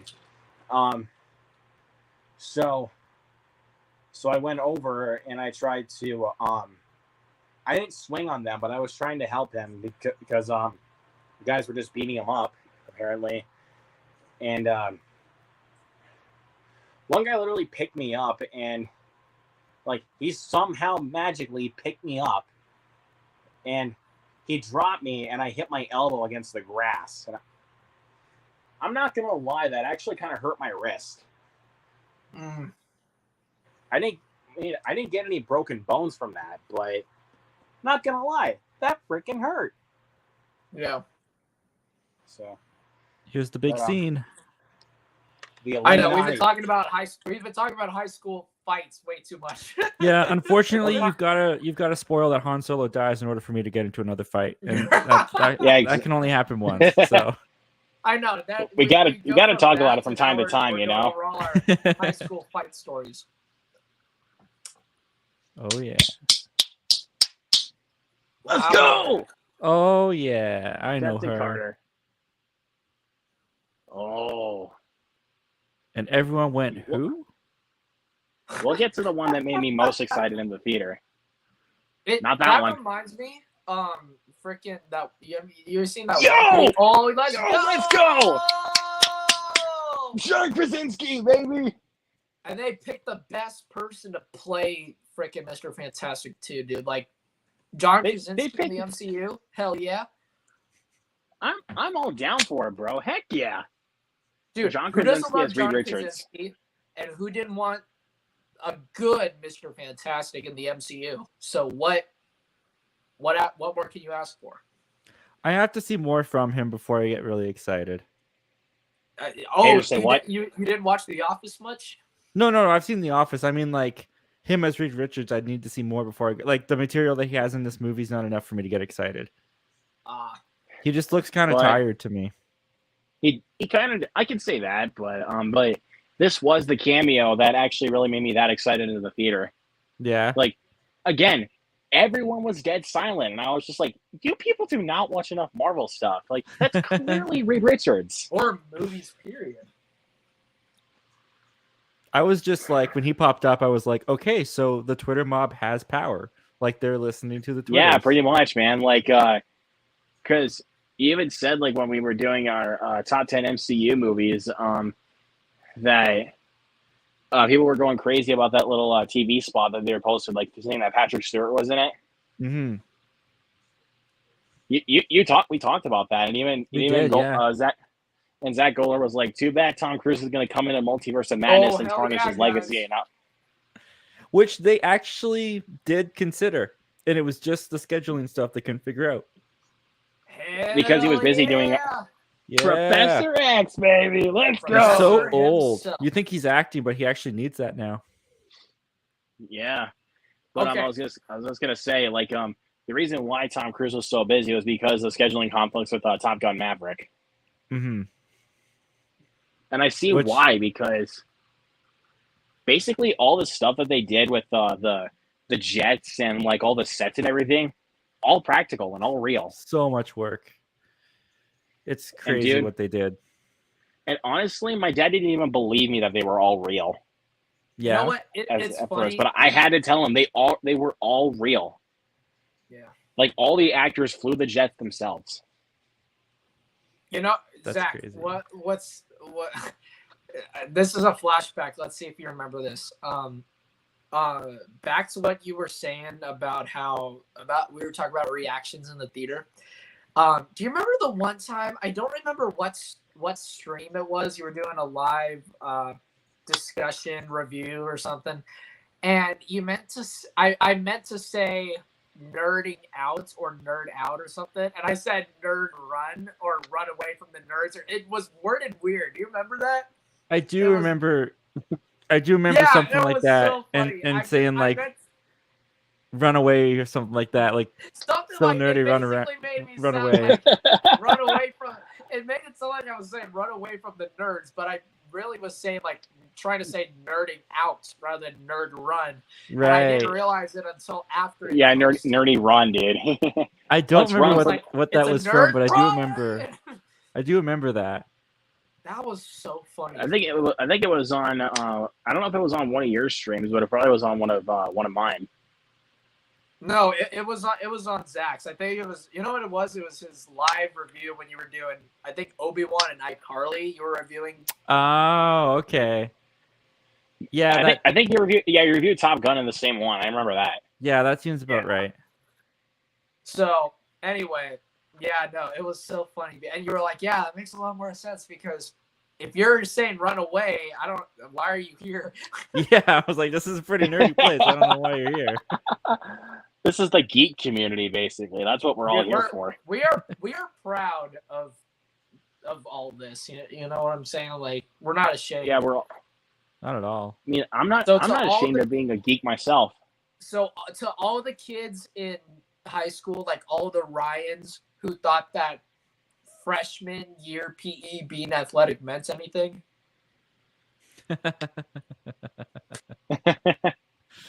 You two can sit in a room by yourself, looking into a camera, talking about nerdy stuff.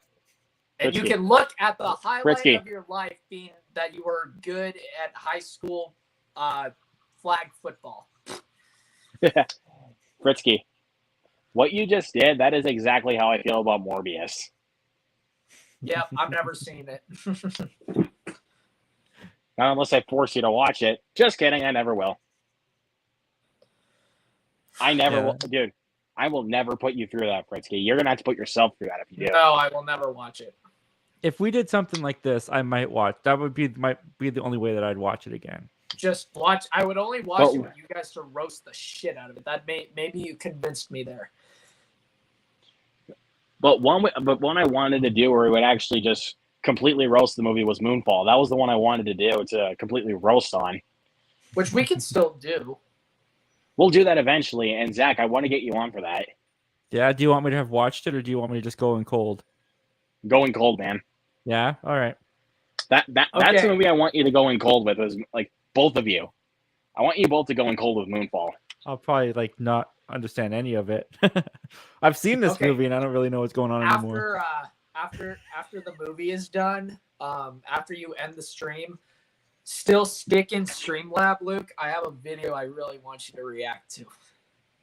Okay, just send it to me through Instagram. Yeah. Well, and I want to hear your reaction to it. So stay in Streamlab because I want to hear your reaction. It is so funny. And Zach, you can stick by it too. It's actually you don't have to know the context of it, but it's it's a funny ass video. All right.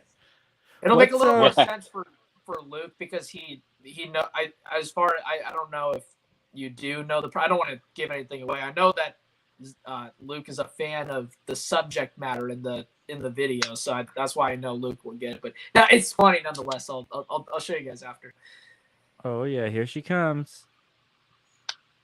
Wanda is back. There she is. Assemble them all. What's Eric Thorpe saying about my personal hope was Famke Janssen to return as Dark. Her facing off against Wanda in this movie would have blown my mind. Nah, I disagree. Who is Famke Janssen? She was in the first few X-Men movies as Jean Grey. Oh, she was the first Jean? Yeah, before Sophie Turner was. Oh, right. Okay. I didn't know that was the actress's name for the first Jean. I just was having flashbacks to Dark Phoenix.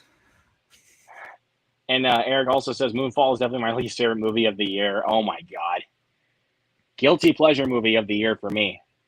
I've heard nothing I but can't- bad things.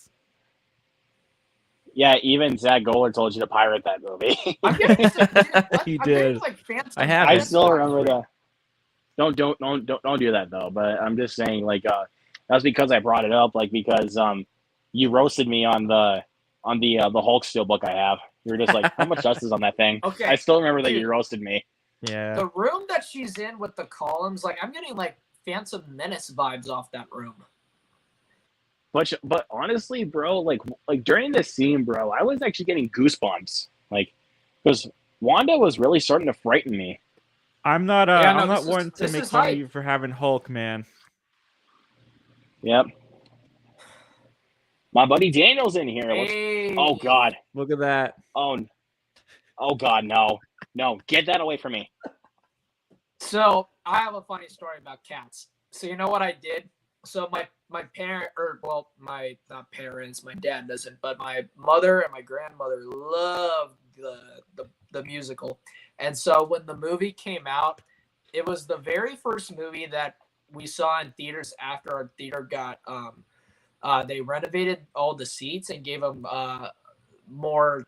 It was a lot more soft leather material, and they were they could Oh, am I recline. able to pause you? Sorry, Frisky. This is a really you're good good. scene. I think we should talk about this scene. Yeah, let's hear it. What, dude? Oh my God, no. Because this is this is amazing. Damn, bro. That is frightening, dude. I'm not gonna lie. That is frightening. He'll be fine. He's coming back. He Yeah, just but, needs stitches. but He just, needs stitches.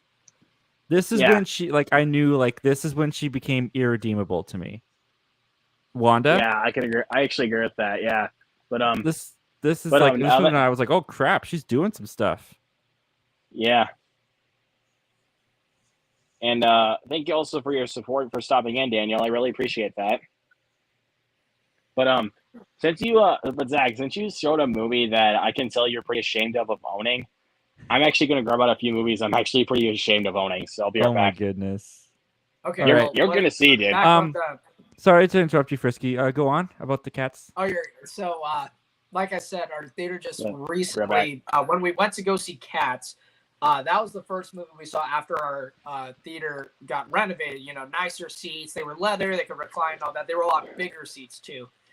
And you know what I did during Cats? I watched the first 15 minutes of it, and then I literally I curled up in a little ball, and I didn't wake up until the credits. That's And here amazing. my mom and my grandma were so excited to see it because they loved the shit out of the musical. But did I care about it? No, I've never seen the musical. I knew nothing about it until the movie came out. I never even heard of it until the movie came out. Yeah, I watched it as like a gag. I had a video idea that I wanted to do, and I kind of just bought the movie as like a memory of remember how bad that was? Can you imagine being Haley Atwell and finding out that they want you to come back as Captain Marvel, or not Captain Marvel, Captain Carter, and then they just slice you in half? Right. I cannot imagine how that would be. That was my 5 minutes. Even this poor chick. And she goes out for me, this is the one death where I'm like, really? Because she has the powers of Captain Marvel, and she just gets crushed by a statue. Yeah, come on, man. Yeah, now it's just pretty much That was DUD. kind of lame. I'm not Captain gonna lie. Marvel flew through spaceships, and she was fine. Yeah, pretty much. But all right, I just grabbed out a few. I actually just grabbed out 7 movies that I kind of feel shameful of owning. But All right, let's see I'll him, show Luke. yeah. So I own this. Haven't seen it. I haven't seen it. Don't even waste your time, man. This I movie's want to freaking see terrible. it. I've seen all the other ones, but I didn't hear great things about it. And my theater wasn't open when it came out. Yeah, I have not seen it either. I know another. You haven't seen this one, also the 355. Never seen that either. I totally forgot that came out was that this year? Last year? This year? Yeah, it's this year, and also it's from the guy that made Dark Phoenix. So Really? so there's your strike. Is it better? There's your strike. by this much. Not by a lot. I'm probably still not gonna watch it. If you had to watch the best of two evils. Yeah, but I got a couple of Nicolas Cage movies I'm not proud of owning because I blind bought these, but I kind of regret it. It's Bangkok Dangerous and Between Worlds. These movies were terrible. You know what? Never heard of him. Nicolas Cage, like, is such a lovable guy. He is in a lot of junk. It's the same way I feel about Adam Sandler. Agreed. Adam Sandler's having a really interesting career, like resurgence though. Yeah, he's making a comeback this year, though. I know he made a comeback, but like with again like really dramatic stuff. He made a comeback again with Hustle. Because he's in stuff like Punch Drunk Love and Uncut Gems, but then he's got his comedies like the better ones like Happy Gilmore, but then you have ones that are you gotta go all the way back to the '90s though. To get Happy Gilmore, you gotta go all the way back to the '90s. Like Jack and Jill or crap like that. You got stuff like Jack and Jill. Jack and Jill's the worst he's done. Jack and Jill is so ass. I think Jack and Jill and Grown-Ups 2 are his worst. Agreed, actually. But another one I'm pretty shameful of owning is Blacklight with Liam Neeson. I remember good old Neeson. I didn't see it, but I remember of that movie.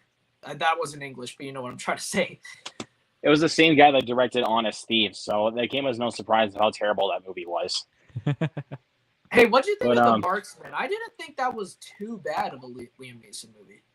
It was actually pretty... I liked it. It was actually pretty good. And I live in Arizona, so it kind of made it a little more cool. Arizona bias alert. Uh-oh, Arizona alert. But dude, as Zach Goler's watching this live, bro, for these next two, he's really going to be mad at me. Uh-oh. All right, so I'm ready. Next one, Infinite. Never heard of it. They released that on physical? Wasn't that Prime? This is a Paramount Plus exclusive movie. Oh, a Paramount Plus. Oh, that's even lower. But now I have Paramount Plus now. I'm gonna say this: I have Paramount Plus now, but at the time when I first watched this, I didn't have Paramount Plus, and I didn't even freaking finish this movie. Oh wow! Yeah, no, Zach, you're right. I used to think that an Amazon Prime exclusive was the lowest tier, but now it's Paramount Plus. Yeah, minus Beavis and Butthead Do the Universe. I thought that movie was awesome. I never got into Beavis and Butthead. I haven't seen it yet, but there was another Paramount Plus exclusive I saw. It was pretty bad. Oh, what do you guys think of this death? Well, I haven't seen it, so I can't say. I thought this death was honestly kind of anticlimactic. Like, I love the visual though that they have of him trying to get bad Wanda. Really happened, honestly. This is creepy. What? Ooh. You thought that was... Dude, what? I love that. That was badass. That was so anticlimactic, though. I mean, his death in Logan was a little bit more impactful, but... Dude, that was freaking so Sam Raimi, like... Yeah. That was just... Dude, oh my gosh. It's just like... Drag Me to Hell and Evil Dead throwback right there. Yeah. But the last one, I know... Milton, you already know I own this. Is it Moonfall? Is it Hulk? No, I mean, I'm not... Is it Morbius? I'm not ashamed that I... Yeah. God, why did you buy it? But dude, look at this, though. That slip is cool, though. Like, that's the coolest part of the movie is the transformation. Okay, but you wanted to spend your hard-earned money just for a slip? Like, come on, man. Buy stuff you want. You know what you do? This slip was so tempting. You know what you do, though? You find a movie in the $5 bin, you take the slip, put it over that movie, you spend $5 on the slip. Don't even need the movie. That's a good point. I get that, but dude, this slip was so tempting, bro. I actually had to buy it. It's nice decoration. You hate sitting there, and like you said, but like you said, bro, like you said, but like you said, though, as it sits there collecting dust, Zach. You commented that on my Blu-ray haul last month. As it should. I could find probably like three, possibly 4 movies in the pre-owned section at my record shop that I would spend that kind of money on before I bought Morbius. Pull up that Eric Thorpe reviews. I like that comment. A parallel Wanda has with Jean is they both murder Patrick Stewart's Professor X. so true. It's a great X-Men throwback. observation. And I do kind of actually agree with Eric. Paramount Plus is pretty lame. I mean, with their exclusive films, they're not good. But I would say with the stuff that they own for like in regards to TV content, like Nickelodeon stuff and Jackass and everything, then they're good. The only reason I got it so that I could watch Scream 5. I kept it. Well, and also to watch the Jackass movies with me. Well, that's why I kept it, was to watch Jackass. The only reason I got it in the first place was to watch Scream 5 a little earlier, and that was it. Although now that I do have it, I would love to go back to some old Nickelodeon cartoons. I mean, but I got to tell you, Zach, I know you've seen this one. That's on Paramount Plus. One movie that you should watch is The Lost City. It's a good one. Lost City was great. I'm Cartoon Network all the way, but Nickelodeon, though, the 90s had some great shit. Like, honestly, like that was my stuff, dude. When I was a kid, SpongeBob obviously was great. iCarly, I don't love it as much as you do, Zach, but it was nostalgic. It's nostalgic.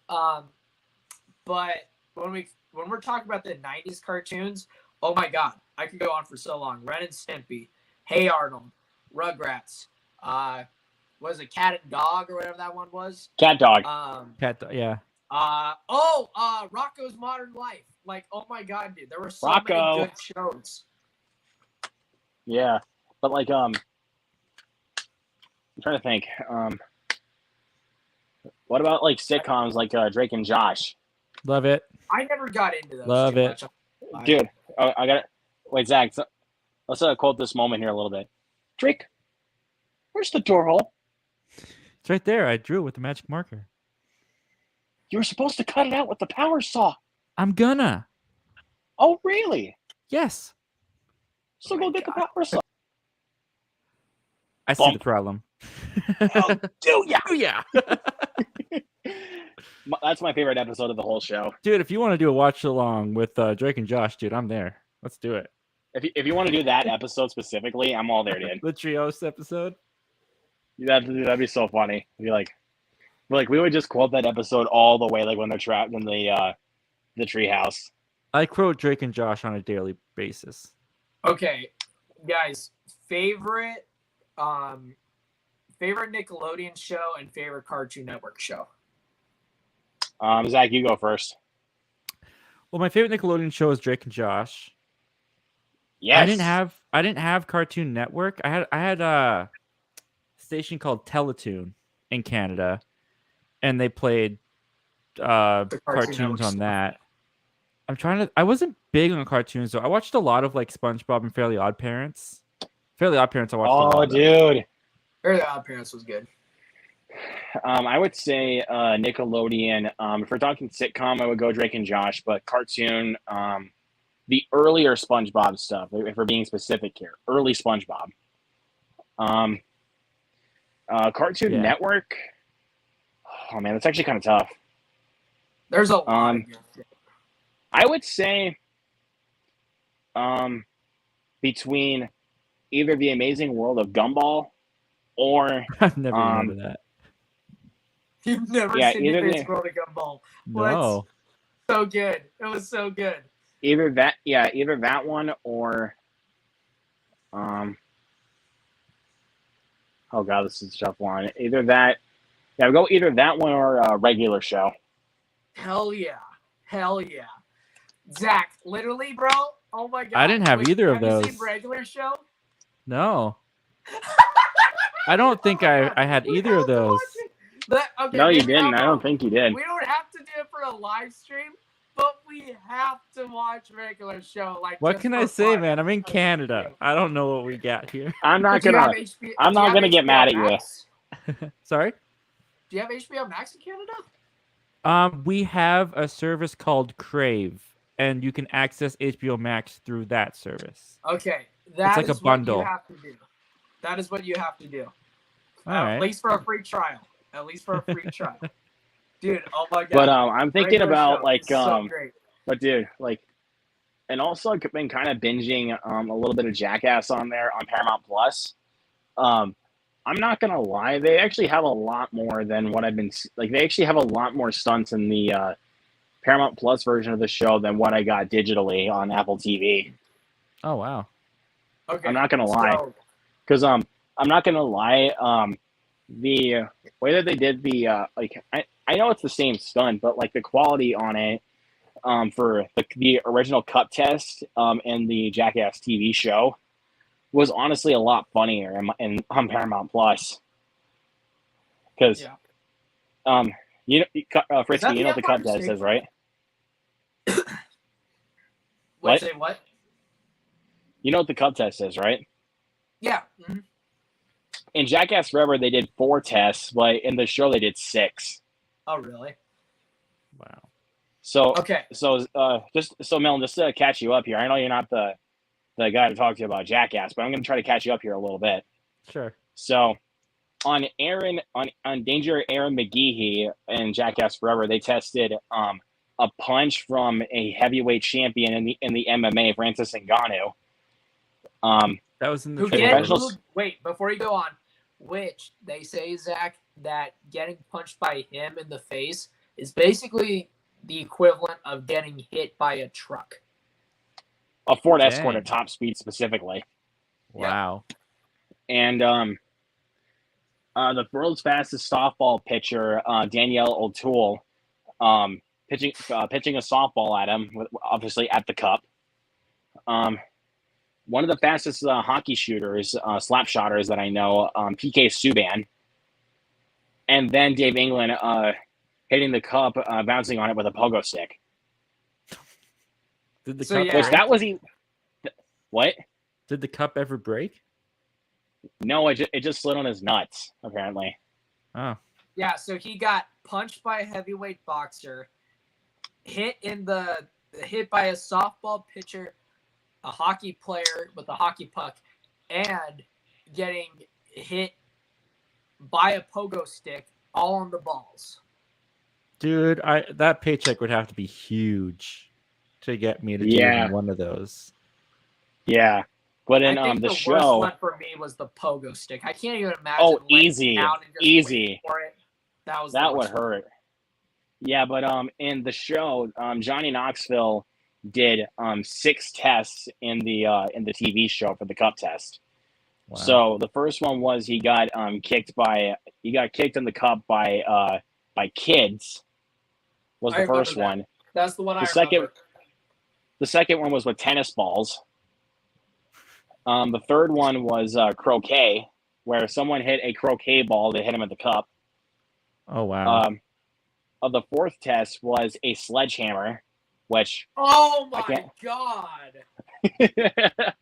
But they just had it. They just had it at like a height or something like that, just to have it swing down. I just don't get it. I don't know why they do that. And the fifth one was with a paintball gun. Ow. That's the tamest thing you've said so far. That's the tamest one, is a paintball gun? I think so. The rest have been so crazy. Pogo sticks, a heavyweight champion.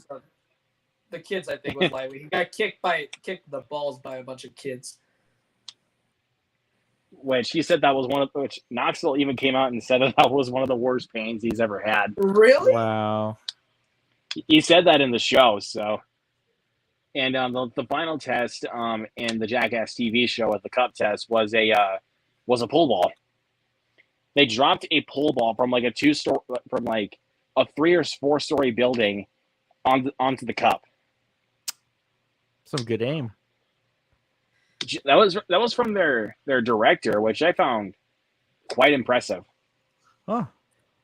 Okay, so let me tell y'all. So back to what I was saying. So Nickelodeon, like I said, I really didn't get into the sitcoms too much, but my favorite cartoon, if I had to pick the best one, call it overrated, I know, yeah. SpongeBob is definitely, I think, my favorite cartoon. Like if I had to pick just one from there, but it's just only like, yeah. Is it just the earlier seasons? To be honest with you. Yes, of course. How early do you go? But I would probably go all the way. I'm gonna say Like, when does number it- 4 or What's the 5. cutoff? What's the cutoff season? Probably till like 2011 at least. Yeah, but That was then where that was where I thought SpongeBob really got annoying to me. But then after Okay. after that, though, if I had to pick a strong honorable mention, Hey Fred Arnold the Show. would be two. Which Hey one? Arnold would be my number 2. Fred the No, I was Show. talking to Zach. Huh? Is it going to be Fred the Show? No, it is that not your Fred favorite? the Show. I would It's- say, well, no, I would say for an honorable mention for Nickelodeon, I would have to go with Fairly Odd Parents. Fairly Odd Parents was very good. That one I feel like was on all of the time. When we were kids, Yeah, but it was SpongeBob, Fairly Odd Parents, and iCarly. That was like the big ones. Did Yeah, and, Jimmy like, Neutron slip in for you? Oh, I did. Zach, I thank like you for Jimmy reminding me. Jimmy And Neutron, bro. Like, Don't even get at me. The movie is freaking awesome. It is so. the funny. movie's great. The movie The Jimmy is Neutron so movie? funny. Yeah, Yes. it's good. Yep. The Jimmy Neutron movie Oh, is so good. You know, and better you know than what, Fritzky? anything in the show. I'm not gonna lie, in my opinion. You know what, Fritzky? Now that you brought that up, honestly, the Jimmy Neutron the movie, Yeah, I want to do a watch along of that now. I would be so down to do a watch along to Jimmy Neutron. Hell yeah, Zach, you in? Zach, look, Haven't seen it in years, but yeah, I'd be in. Dude, yes. I that haven't movie's seen it good, in man. years It's either. good. I was I probably- have so much nostalgia value with that. Like, I was probably especially- 12 years old the last time I saw it. Yeah, I was young. I think I haven't seen the whole movie fully since I was a really young kid, but like I've Dude, watched that parts of sounds it so multiple fun. times. I have the VHS somewhere. Really? Yep. Yeah, no, dude. I need to say we get it should on do that. Blu-ray That actually sounds because so fun. I need to get it on Blu-ray. I think I got rid of my DVD copy. Really? Is it on so- Blu-ray? Have they transferred it? Yeah, they did. It's on Blu-ray now. But what I was gonna say was, and then for Cartoon Network, my number 1 will always be Courage the Cowardly Dog. Always. I haven't seen that show in years. That one is my favorite. Oh yeah, dude. Also, to point out for fight scenes in this is one of my favorite fight scenes within the MCU. It is a musical note fight scene. Hell yeah. Very creative. It's very weird. That's But something then you don't my, see in the MCU these days. Is a musical note fight scene. You don't see that anywhere. But then for That's my, what I want in more. Like that's what I want in movies, like in science fiction movies now. Is when like basically battling it out with musical notes. right. Like Well, that's just and perfect. actually, speaking of battling it out with musical notes, my number 2, my strong number 2 is definitely Regular Show. Heck yeah. Um, What But, was it, but Joey? a couple others to throw in there Is that it we can't forget about. Flapjack is amazing. Chowder was amazing. Dexter's Laboratory was amazing. You could even, if you really wanted to, they had. I think they had the rights to. Well, actually, they did. Like they had so many. They owned the rights to so many of the Scooby Doo shows. Eventually, I think they took control over Scooby Doo. Where are you when they had Boomerang? Scooby Doo And was then, huge. And then they also had They'll be fine. all the other ones like What's New, See? like What's New Scooby Doo. I loved was What's a New Cartoon Scooby Network Doo. show. Yeah, that was a cartoon. I was Network more into original. I was more into Scooby Doo. Where are you? That will I was more always into be that the stuff as a best one, kid. for Classic. sure. That will always be the Yeah. best one. But I really liked What's New Scooby Doo. That one was dope. Mystery Incorporated wasn't my favorite, but it had its moments of being pretty cool. But yeah, no, Scooby Doo, Where Are You? If you want to count that as a Cartoon Network show, because it technically was, not Would, originally, but technically it was. I would that one is up there too. Would Oh, Ben Adventure Time. 10 be Cartoon Network? Would Yeah, Ben Ben 10? 10 was Yeah, that Cartoon was. Yeah, Yeah. Okay, I had that on Teletoon. yeah. Yeah, Ben 10 was. Oh, hey, actually, speaking of that, actually reminds me as far as Canadian goes. What about Ed, Ed, and Eddie? Did you ever see that when you were a kid? I remember scrolling past it, but I never watched it. Oh, okay. Okay. It was. I That think was it a was classic. like when shows got older, they would play them like really late at night. Oh. Yeah. So like Remember Rocco's Andy Modern Andy Life Luke? was on at like 11 p.m. and Yeah. I wasn't allowed to stay up But that late. yeah, but like right now, like as far as me going with TV shows, again, I'm not like the guy that's really finished TV shows, but I've been actually on a binge of Bob's Burgers lately. After the movie. Yeah, after I watched the movie, I was like, I kind of want to watch the show now, and I'm I already remember halfway the through. second episode was so freaking funny. I remember it being the second episode too, the one where he's in the walls and you just hear the in-laws like screwing. That was so funny. And I'm actually gonna watch that movie again after we hop off here. Yeah, are you? I really want to watch it again, dude. It's actually You must be off work tomorrow. no, I gotta work. Really? I'm surprised you're saying, dude, I can't do it. I'm 19 years old, but I've become an old man due to this job. Don't even tell. Not yeah, even lying, dude. I'm getting like at 8 o'clock nowadays, my time. I'm getting sleepy, and I never thought in a million years I'd say that. Yeah, but it's just. but yeah, the right reason now, why is because, excuse me, because first of all, I wake up. I set my alarm for 2:45, 3 o'clock to get up, and second of all, work starts at 4 and I stay till 12:30, so it's a long day. Yeah, I might get out early compared to some other jobs. Like a lot of people see getting out at 12:30 is kind of early, but think about it, you've been there since 4 a.m., so that's a long shift. And on I've top been there. of that, I've done that. yeah, been there, done that. and also not to mention because I do trailer unloading, like it's very late. Zombies, hell yeah! Zombie Strange, baby, let's go. But yeah, The like thing is, what I do for a job too, because I unload trailers, like it's very labor intensive. So at the end of the day, like it doesn't matter how early I get out. I've been up since 2:45 in the morning, and I've been working most of that time. So you're realistically gonna get tired earlier on. yo, dude, I love the look of Zombie Strange. Zombie That's so Strange is cool. badass. The makeup is amazing.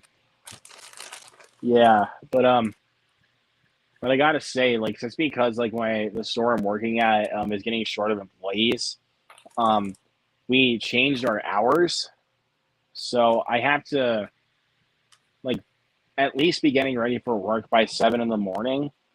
Like, you know, like usually Mondays, Wednesdays, and Fridays are the times I have to work at 8 o'clock in the morning. So sometimes I get up at 6 and then go downstairs, eat my breakfast so I can get breakfast, come back up, eat, watch TV, and then I can just go on with my day to work. Not bad. So Coming as a fan who loves the Evil Dead so much and Drag Me to Hell, being such a big fan of Sam Raimi's horror films, this is just like this is just a dream come true to see in the MCU. This is just Sam Raimi magic right here. Mm-hmm. It's very cool, very stylized. It's very reminiscent. Oh my god! It's very reminiscent of what he is going for as a director. Oh my gosh! Trying to bite her face is so rad. Because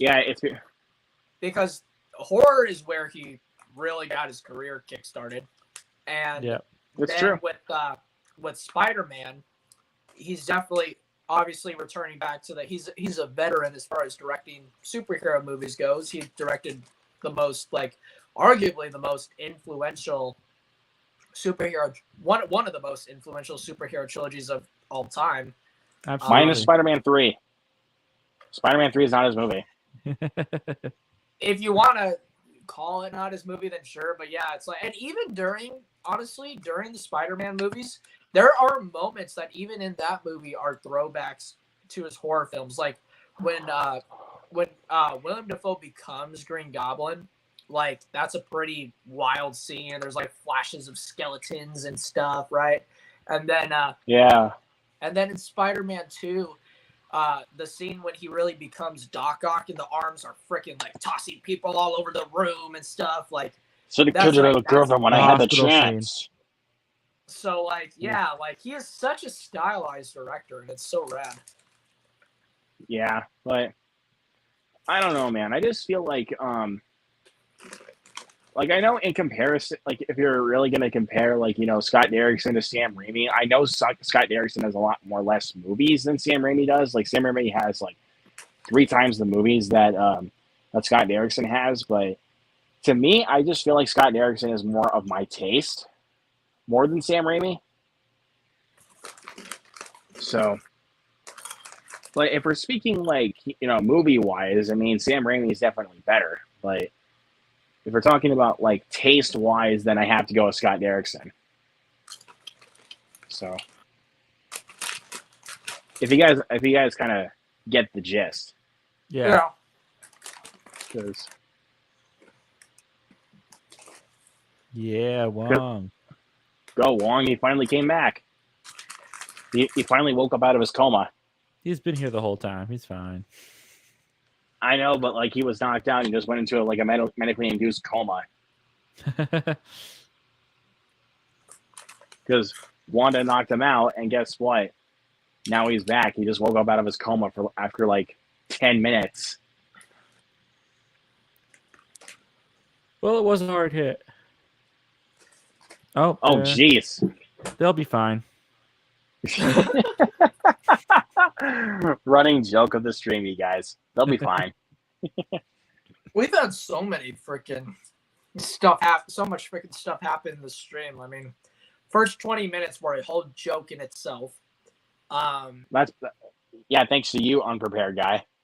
And then, Hey. I got you roasted. we were talking about fights forever. And then yeah, we got Zach with this. He'll be fine.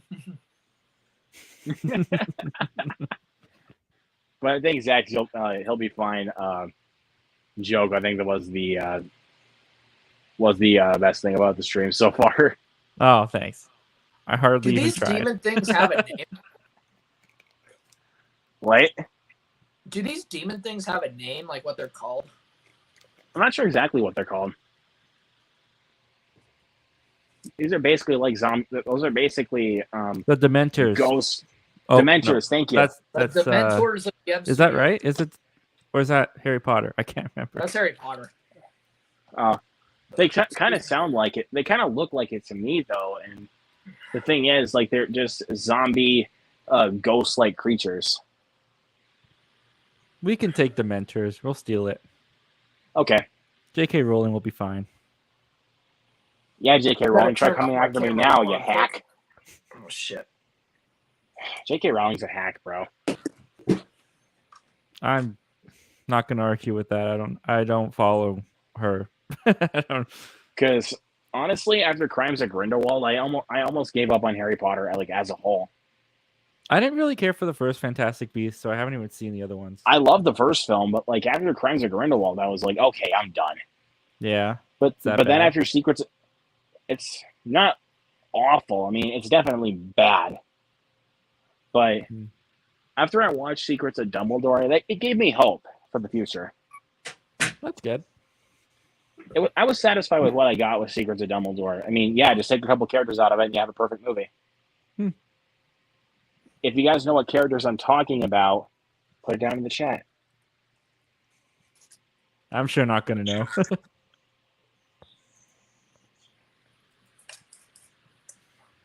When did Eternals come out? Last year or this year? Back in November last year. Last year. Yeah, I didn't see Eternals.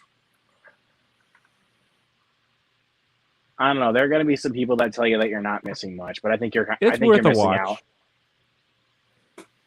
It I'd seems say to it's be worth like the checking most out. divided MCU film. It is.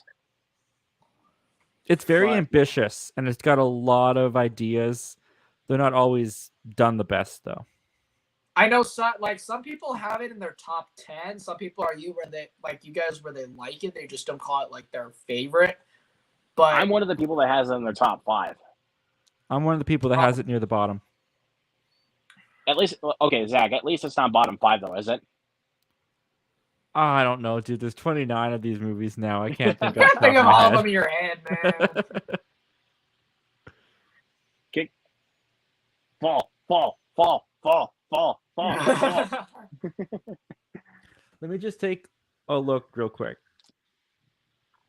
Because if you know, I'd because watch Zach, if you remember, Eternals before I'd watch Captain Marvel, and before I'd watch Dark World, maybe. oh, easy. Watch Eternals over Dark World. I don't know. It might be bottom 5 actually. If you But, really like- want a hot take, though, Black Panther's in my bottom 5. Oh yeah. Really? Wow. Well, the thing with me is like when I say bottom 5, like I like every Marvel movie. Like I like all the MCU movies. So it's just like I don't hate any of them. So being in the bottom 5 is just like I like Just you the okay. least. Like, yeah, it's just fine. It's fine. I would say It's okay. like the only ones I don't like are Iron Man 3 and Thor: The Dark World. I don't like those movies at all. Yes, yeah, I like those both too. But I like Black Panther. It's just not a movie I would tend to gravitate towards for the MCU. That's why it's in my bottom 5. Yeah, that's fair. Because, dude, that CGI at the end of the movie, that was just It's god rough. awful. Yeah. Some of the worst CGI. Honestly, some of the worst CGI I've ever seen in a comic book movie. I like how they end this wouldn't- with Wanda. I like this whole scene. And Elizabeth Olsen's just giving it her all. Excuse me. Yeah, but the thing that kind of bugged me about this scene is that they gave it away in the trailer. True. That's true. But I didn't have the context before. So it didn't ruin it for me. But the thing that bothered me about the trailer was that there was 2 Wandas, and I thought it was going to be a surprise for the movie. But the good thing is I forgot about what I saw in the trailer. Like, the only thing I remember was when Steven and America were going through the multiverse. Mm. That's the only thing I remember. And like the blockheads that the blockhead universe that they're going through, that's what I remember most from that trailer. Everything else I completely forgot about. I'm trying to, as you guys are talking about, or what you guys were talking about a minute ago, I'm trying to think of my top 5 MCU. Top 5 films. Marvel movies? Yeah. I can tell you guys my top. Let me emphasize, not Marvel, but MCU. MCU, yeah. Because those lists Clarify would be that. different. Yeah, but as for my top 5, I would go Winter Soldier, Eternals, Doctor Strange, No Way Home, and then Ragnarok. Okay. For me, I'm going to say towards the top, my favorite film of the MCU, it's going to be, I'm not too sure, but it's going to be between Infinity War and Homecoming for my favorite. Ooh, That's a good interesting. one. Homecoming. Yeah, I love Homecoming. I'm also that's. I mean, Endgame I'm gonna throw in the top 5, not necessarily because I think it's like one of the best things ever or anything, but it's mostly because that is a theater experience that you will never ever forget. It was awesome. Yeah. Tops of all. Endgame. Like, the good thing is like I know Endgame's not my top 5, but it's definitely my top 10. Yeah. And then carrying on, No Way Home for sure is in the top 5. And then that's where it gets kind of tricky for me. Throwing a few out there. Yeah, The Winter Soldier was great. Guardians 1, I really enjoy. Yeah, Guardians is in my top 10 as well. I wouldn't call Far From Home, and definitely not top 5, but top 10 for me. As you guys can see, I definitely got a Spider-Man bias. Far From Home, you said, or No Way Home? Far From Home. No, Far From Home is not top 5, but probably top 10. Okay. I didn't hear which one you said. No Way Home is definitely my top 3. Both, excuse me, both. Homecoming is like kind of tied for my number 1 between that and Infinity War, and then No Way Home is definitely in my top 5 for sure. Maybe. Do we top think three, Wanda's I don't know. dead? She's clearly dead. She got crushed by a bunch of rocks. Oh, I come don't on. know, man. You think At she's this dead, not point, coming back dead? What if? It is the MCU after all, so I mean, I guarantee you she comes back before the come year on. 2025. It makes sense though because they killed off characters in Infinity War, and then Doctor Strange somehow made a way to make them come back. but my favorite Marvel film, period, in MCU and outside projects, my favorite Marvel film is Spider-Verse. My favorite's Spider-Verse. Oh, Spider-Verse. Nice. That is my favorite Marvel movie. But with both of those combined for me between Marvel and MCU, easily got to go to Ragnarok for me. Yeah. And but if we're gonna talk about DC, it's an easy number one, no brainer. The Suicide Squad. The Suicide Squad. Not the Hell Batman? fuck is that? Well, if we're just talking DCEU, it would be the Suicide Squad. But for DC, Oh, like, yeah, over, that's not even. but for DC overall, I would say the Batman. The Suicide Squad I mean, is the easily my favorite DCEU movie for sure. The Batman's one of my favorite movies of all time. So Oh, really? yeah, I've like every time I watch it, man, it gets better. Like even It's my the first favorite time, Batman movie. mine too. It actually is. It is my favorite Batman movie. And if we're not counting Scott Pilgrim, like as a comic book movie, I would say the Batman's my favorite comic book movie of all time. I mean, my favorite it might be comic my book second movie favorite Batman movie. Because like fa- you can't forget about this one. Oh no. I mean, it's look at that. Look at those guys. Huh? No, that's Batman. Oh, actually, you want to see something Batman. cooler? This movie's a riot. You want to see something cooler though, Zach? What's that? Hold on a second. I'll be right back. My favorite comic book film, period. Like counting all of Marvel, all of DC, and then all of everything else. The Crow is my number one. The Crow. I didn't know that was a comic book. That's cool. Yeah, believe it or not, it's based off a graphic novel. I didn't know it was based on a book till way later after I saw it, but it was one of my parents' favorite movies ever. It was a movie they saw when they were still dating. And so back in the 90s. I've never seen it. That's cool. Oh my god, yeah, no. Oh, that would be a great watch party we could do. Oh yeah, The Crow. All right. If you guys I own- want to, but before Check you this go, out, Zach. Before Wow. you keep going, Luke, I own got 3 Triple copies dipping. of it. If you Wow. want Yep, to do so- one possible watch party, if you two want to do it in the future, I mean, The Crow it is a Halloween oriented film, so that would be a fun watch party to do in like October. Oh yeah. So for the Batman, I have the standard 4K slipcover, the 4K steelbook from Best Buy, which freaking love this thing, dude. This thing is gorgeous. I think that's my Nice. favorite physical release of the Batman for sure. And the Walmart exclusive gift set, which you have still a Batman right here, and when you open this up, you have still a Catwoman right here. Nice. That's And- I almost got that one, but decided not to. And you got this one though. I know that. Yep. This is not the best looking cover of the bunch in my opinion. It's really nice though for sure, but it's not the best one. I think that's the cover. Yeah, that's the one I have. I don't know the Batman on physical. I kind of like this. I kind of like this one best, like where you actually see the question mark in the Batman's eyes. Yeah, that's nice. Get that jawline in there. I had to triple dip, bro. This is a freaking awesome movie. It's a dope movie for sure. Top 3 of the year for me. Easily top 3. But no Okay. bat mid crap in the like. Hold on a second. Hold on. No bat mid crap with me. Yep. People still okay. say No that. bat mid. There's some people I don't that say know that the movie's about bat top- mid, and I'm like, you people are just.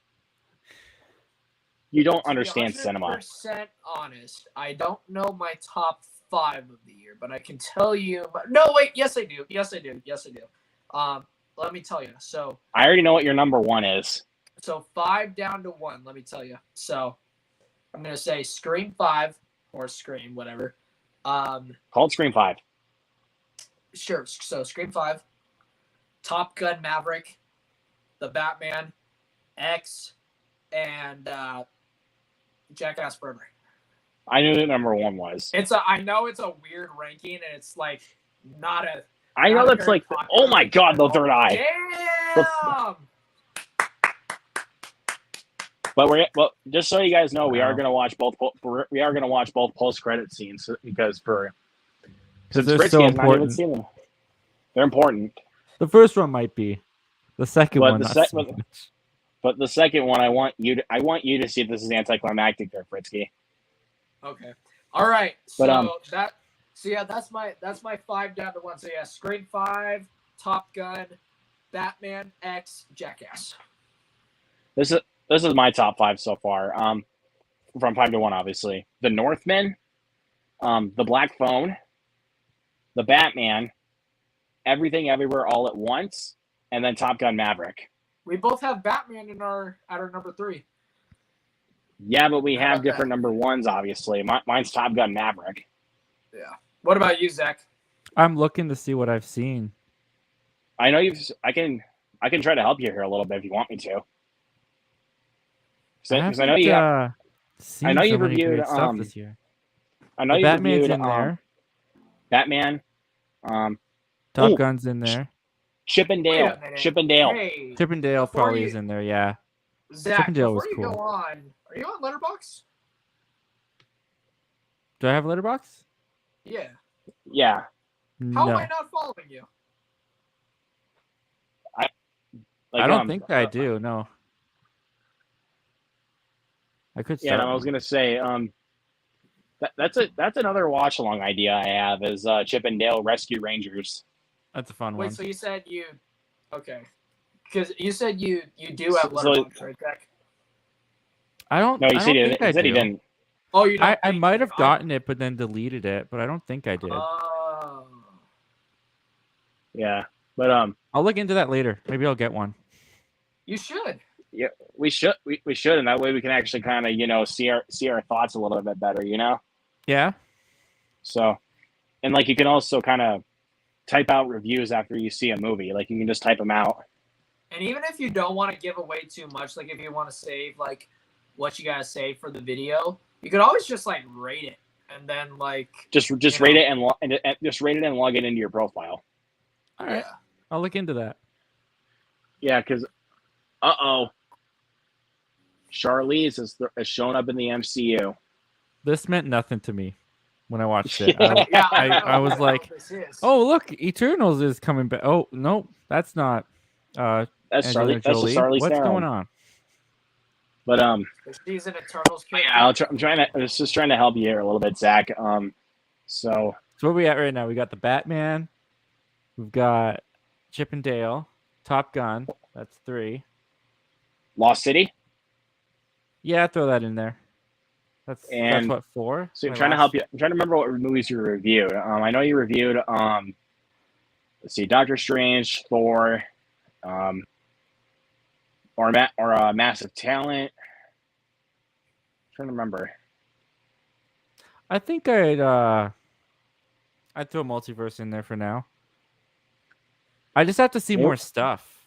I still got to see more Yeah, stuff 'cause I was this gonna year. say That's why I we're don't trying see- to kind of trying to help you out here a little bit. Well, Yeah. because you know what, I like Scream. Like I do enjoy Scream 5, but I don't see it staying in the top 5 for the rest of the year. It's in my top 20, but I don't see that being in my top 20 for the rest of the year. The year hasn't been amazing so far for me. Yeah, a lot of the movies I've been seeing this year have been very disappointing. It's been a lot of hit and miss. Yeah. Yeah, hit and miss, I would say, but like, I would say, let's throw out the biggest surprise of the year for all three of us. Zach, why don't we start with you? The biggest surprise? Like At the one that you were moment, not I'd just say Minions because I had no hope for Minions at all, and then I went with my family because everyone was going, and I actually enjoyed it. I thought it was a return to form to the Despicable Me franchise. So I'll go with I that almost for thought you- now. I almost thought you were gonna say Chip and Dale because you had no nostalgia value with the. You know what? That's cartoon another doll. good one. That was another. Yeah, I'll change it to that one. I would much rather watch Chip and Dale again than Minions, and I had no I mean- idea what Chip and Dale's was gonna be. I mean, Chip and Dale Rescue Rangers has a better cast. Like, Yeah, but I the mean- Lost City was a big surprise too. so, okay, that was the biggest surprise of the year for me was the Lost City. I thought that film was gonna be trash, Yeah, but the movie was actually hilarious. And Daniel Radcliffe being a man in the suit villain that actually works, I actually felt like he was making fun of that trope. If I'm gonna be honest, like the way he portrayed his character made it look like he was actually giving like a big middle finger to those man in the suit villains that did not work, and I think he was just trying to make fun of them. Unbearable Weight of Massive Talent was another one that was That's kind of another one. surprising. That movie was hilarious. Have you seen Croods 2? No, I'm 44 years old. Why would I watch Croods 2? I've seen Face Off and Con Air. Yeah, that, that was Shout a out good to Ike movie. Baron. Shout out to Ike Barinholtz for that one. Yeah, no, And Nick Cage. Multiverse of Madness, dude. This was a real. Thank you guys for doing this. This was a really entertaining movie. Hey, you can thank. You might have gotta missed thank like me for that. 80% of it, but I'm good at But- multitasking. That's what's funny about me. Yeah. It's like, Yeah, that's another thing. We gotta multitask a little bit during these watch-alongs. You know, chat and then. Multitask. that was awful. I was like, what are we doing now? Or they're fighting the Illuminati. Oh, I guess I should pay attention to this. Yeah, that was pretty much how this whole. Don't went worry, on. we'll try to. We'll see. But The Blu-ray. Dude, could yeah, I'm be we'll- actually mega. looking forward to the Jimmy Neutron watch along. It sounds like a lot of fun. we're not gonna do that now. Obviously, we'll save that No, for not another day. right this second, obviously, but We'll save Yeah, that no, for like another stream. But maybe this week. Not sure when. I'll put up another poll to see which one we can do. Yeah, but when we do Jimmy Neutron, we will include Zach. Promise yeah, it. totally. Promise you that, I'll buddy. have to find it. Maybe I'll pull out the old VCR and set up a little But yeah, retro TV station. But I'm trying to think of ones I would put on that poll. You know, for next week. We put. I can go back and look at mine. I know my. We don't My need to put original the same four. ones up. We didn't need to put the same ones. We can just kind of come up with ones on our own. No, we Have you don't. guys all seen Thor yet? Have you seen Thor, Frisky? No, I have. Not I yet? have. Blu-ray King's Look- just saying that Thor 4 was meh. I liked it. I really enjoyed it. Honestly, it's not better than Ragnarok, but What would you now that we've just finished watching it kind of Thor 4 or Multiverse of Madness? Which one I'd still did you go. prefer? Love and Thunder. Yeah. I'm on the I mean, fence. Multiverse is close. Like it's really close Mhm. with Love and Thunder, but to me, honestly, if I was thinking of one I would rewatch more, I would have to go with Thor: Love and Thunder. Yeah, it's hard because they're two different movies. Like Thor: Love and Thunder But was set in the same, but they're obviously set in the same universe. absolutely, but Thor: Love and Thunder is a screwball comedy, whereas this is like a full on like horror-ish Science thriller fiction, movie. Sure, horror. Yeah. Yeah, pretty much. Yeah, but I'm just kind of looking at my shelf right now to kind of poke out ideas for future watch-alongs. But one I was actually like, I'm looking at my shelf right now. Maybe I'm kind of thinking about this one. Did the CGI bother you in Love and Thunder? No. No. I I thought some of it was pretty poor, especially the backgrounds. Yeah, I can see that, but I do think that had to do with the fact that they used the volume, the Mandalorian Yeah. tech, yeah, they use the Mandalorian technical. because a lot So- of this movie, Multiverse of Madness, was full on green screen sets, and it looks great. Yeah, Like the Illuminati place, that's all green screen. that's crazy to think about, actually. Okay. All right, Or at least here the we go. part where like she kills the Remember- Illuminati. All Like right, that's here we all go. green Here we go. Here we go. Doctor Strange will return. This is it. Oh my goodness. Oh, this guy again. Just wait for it.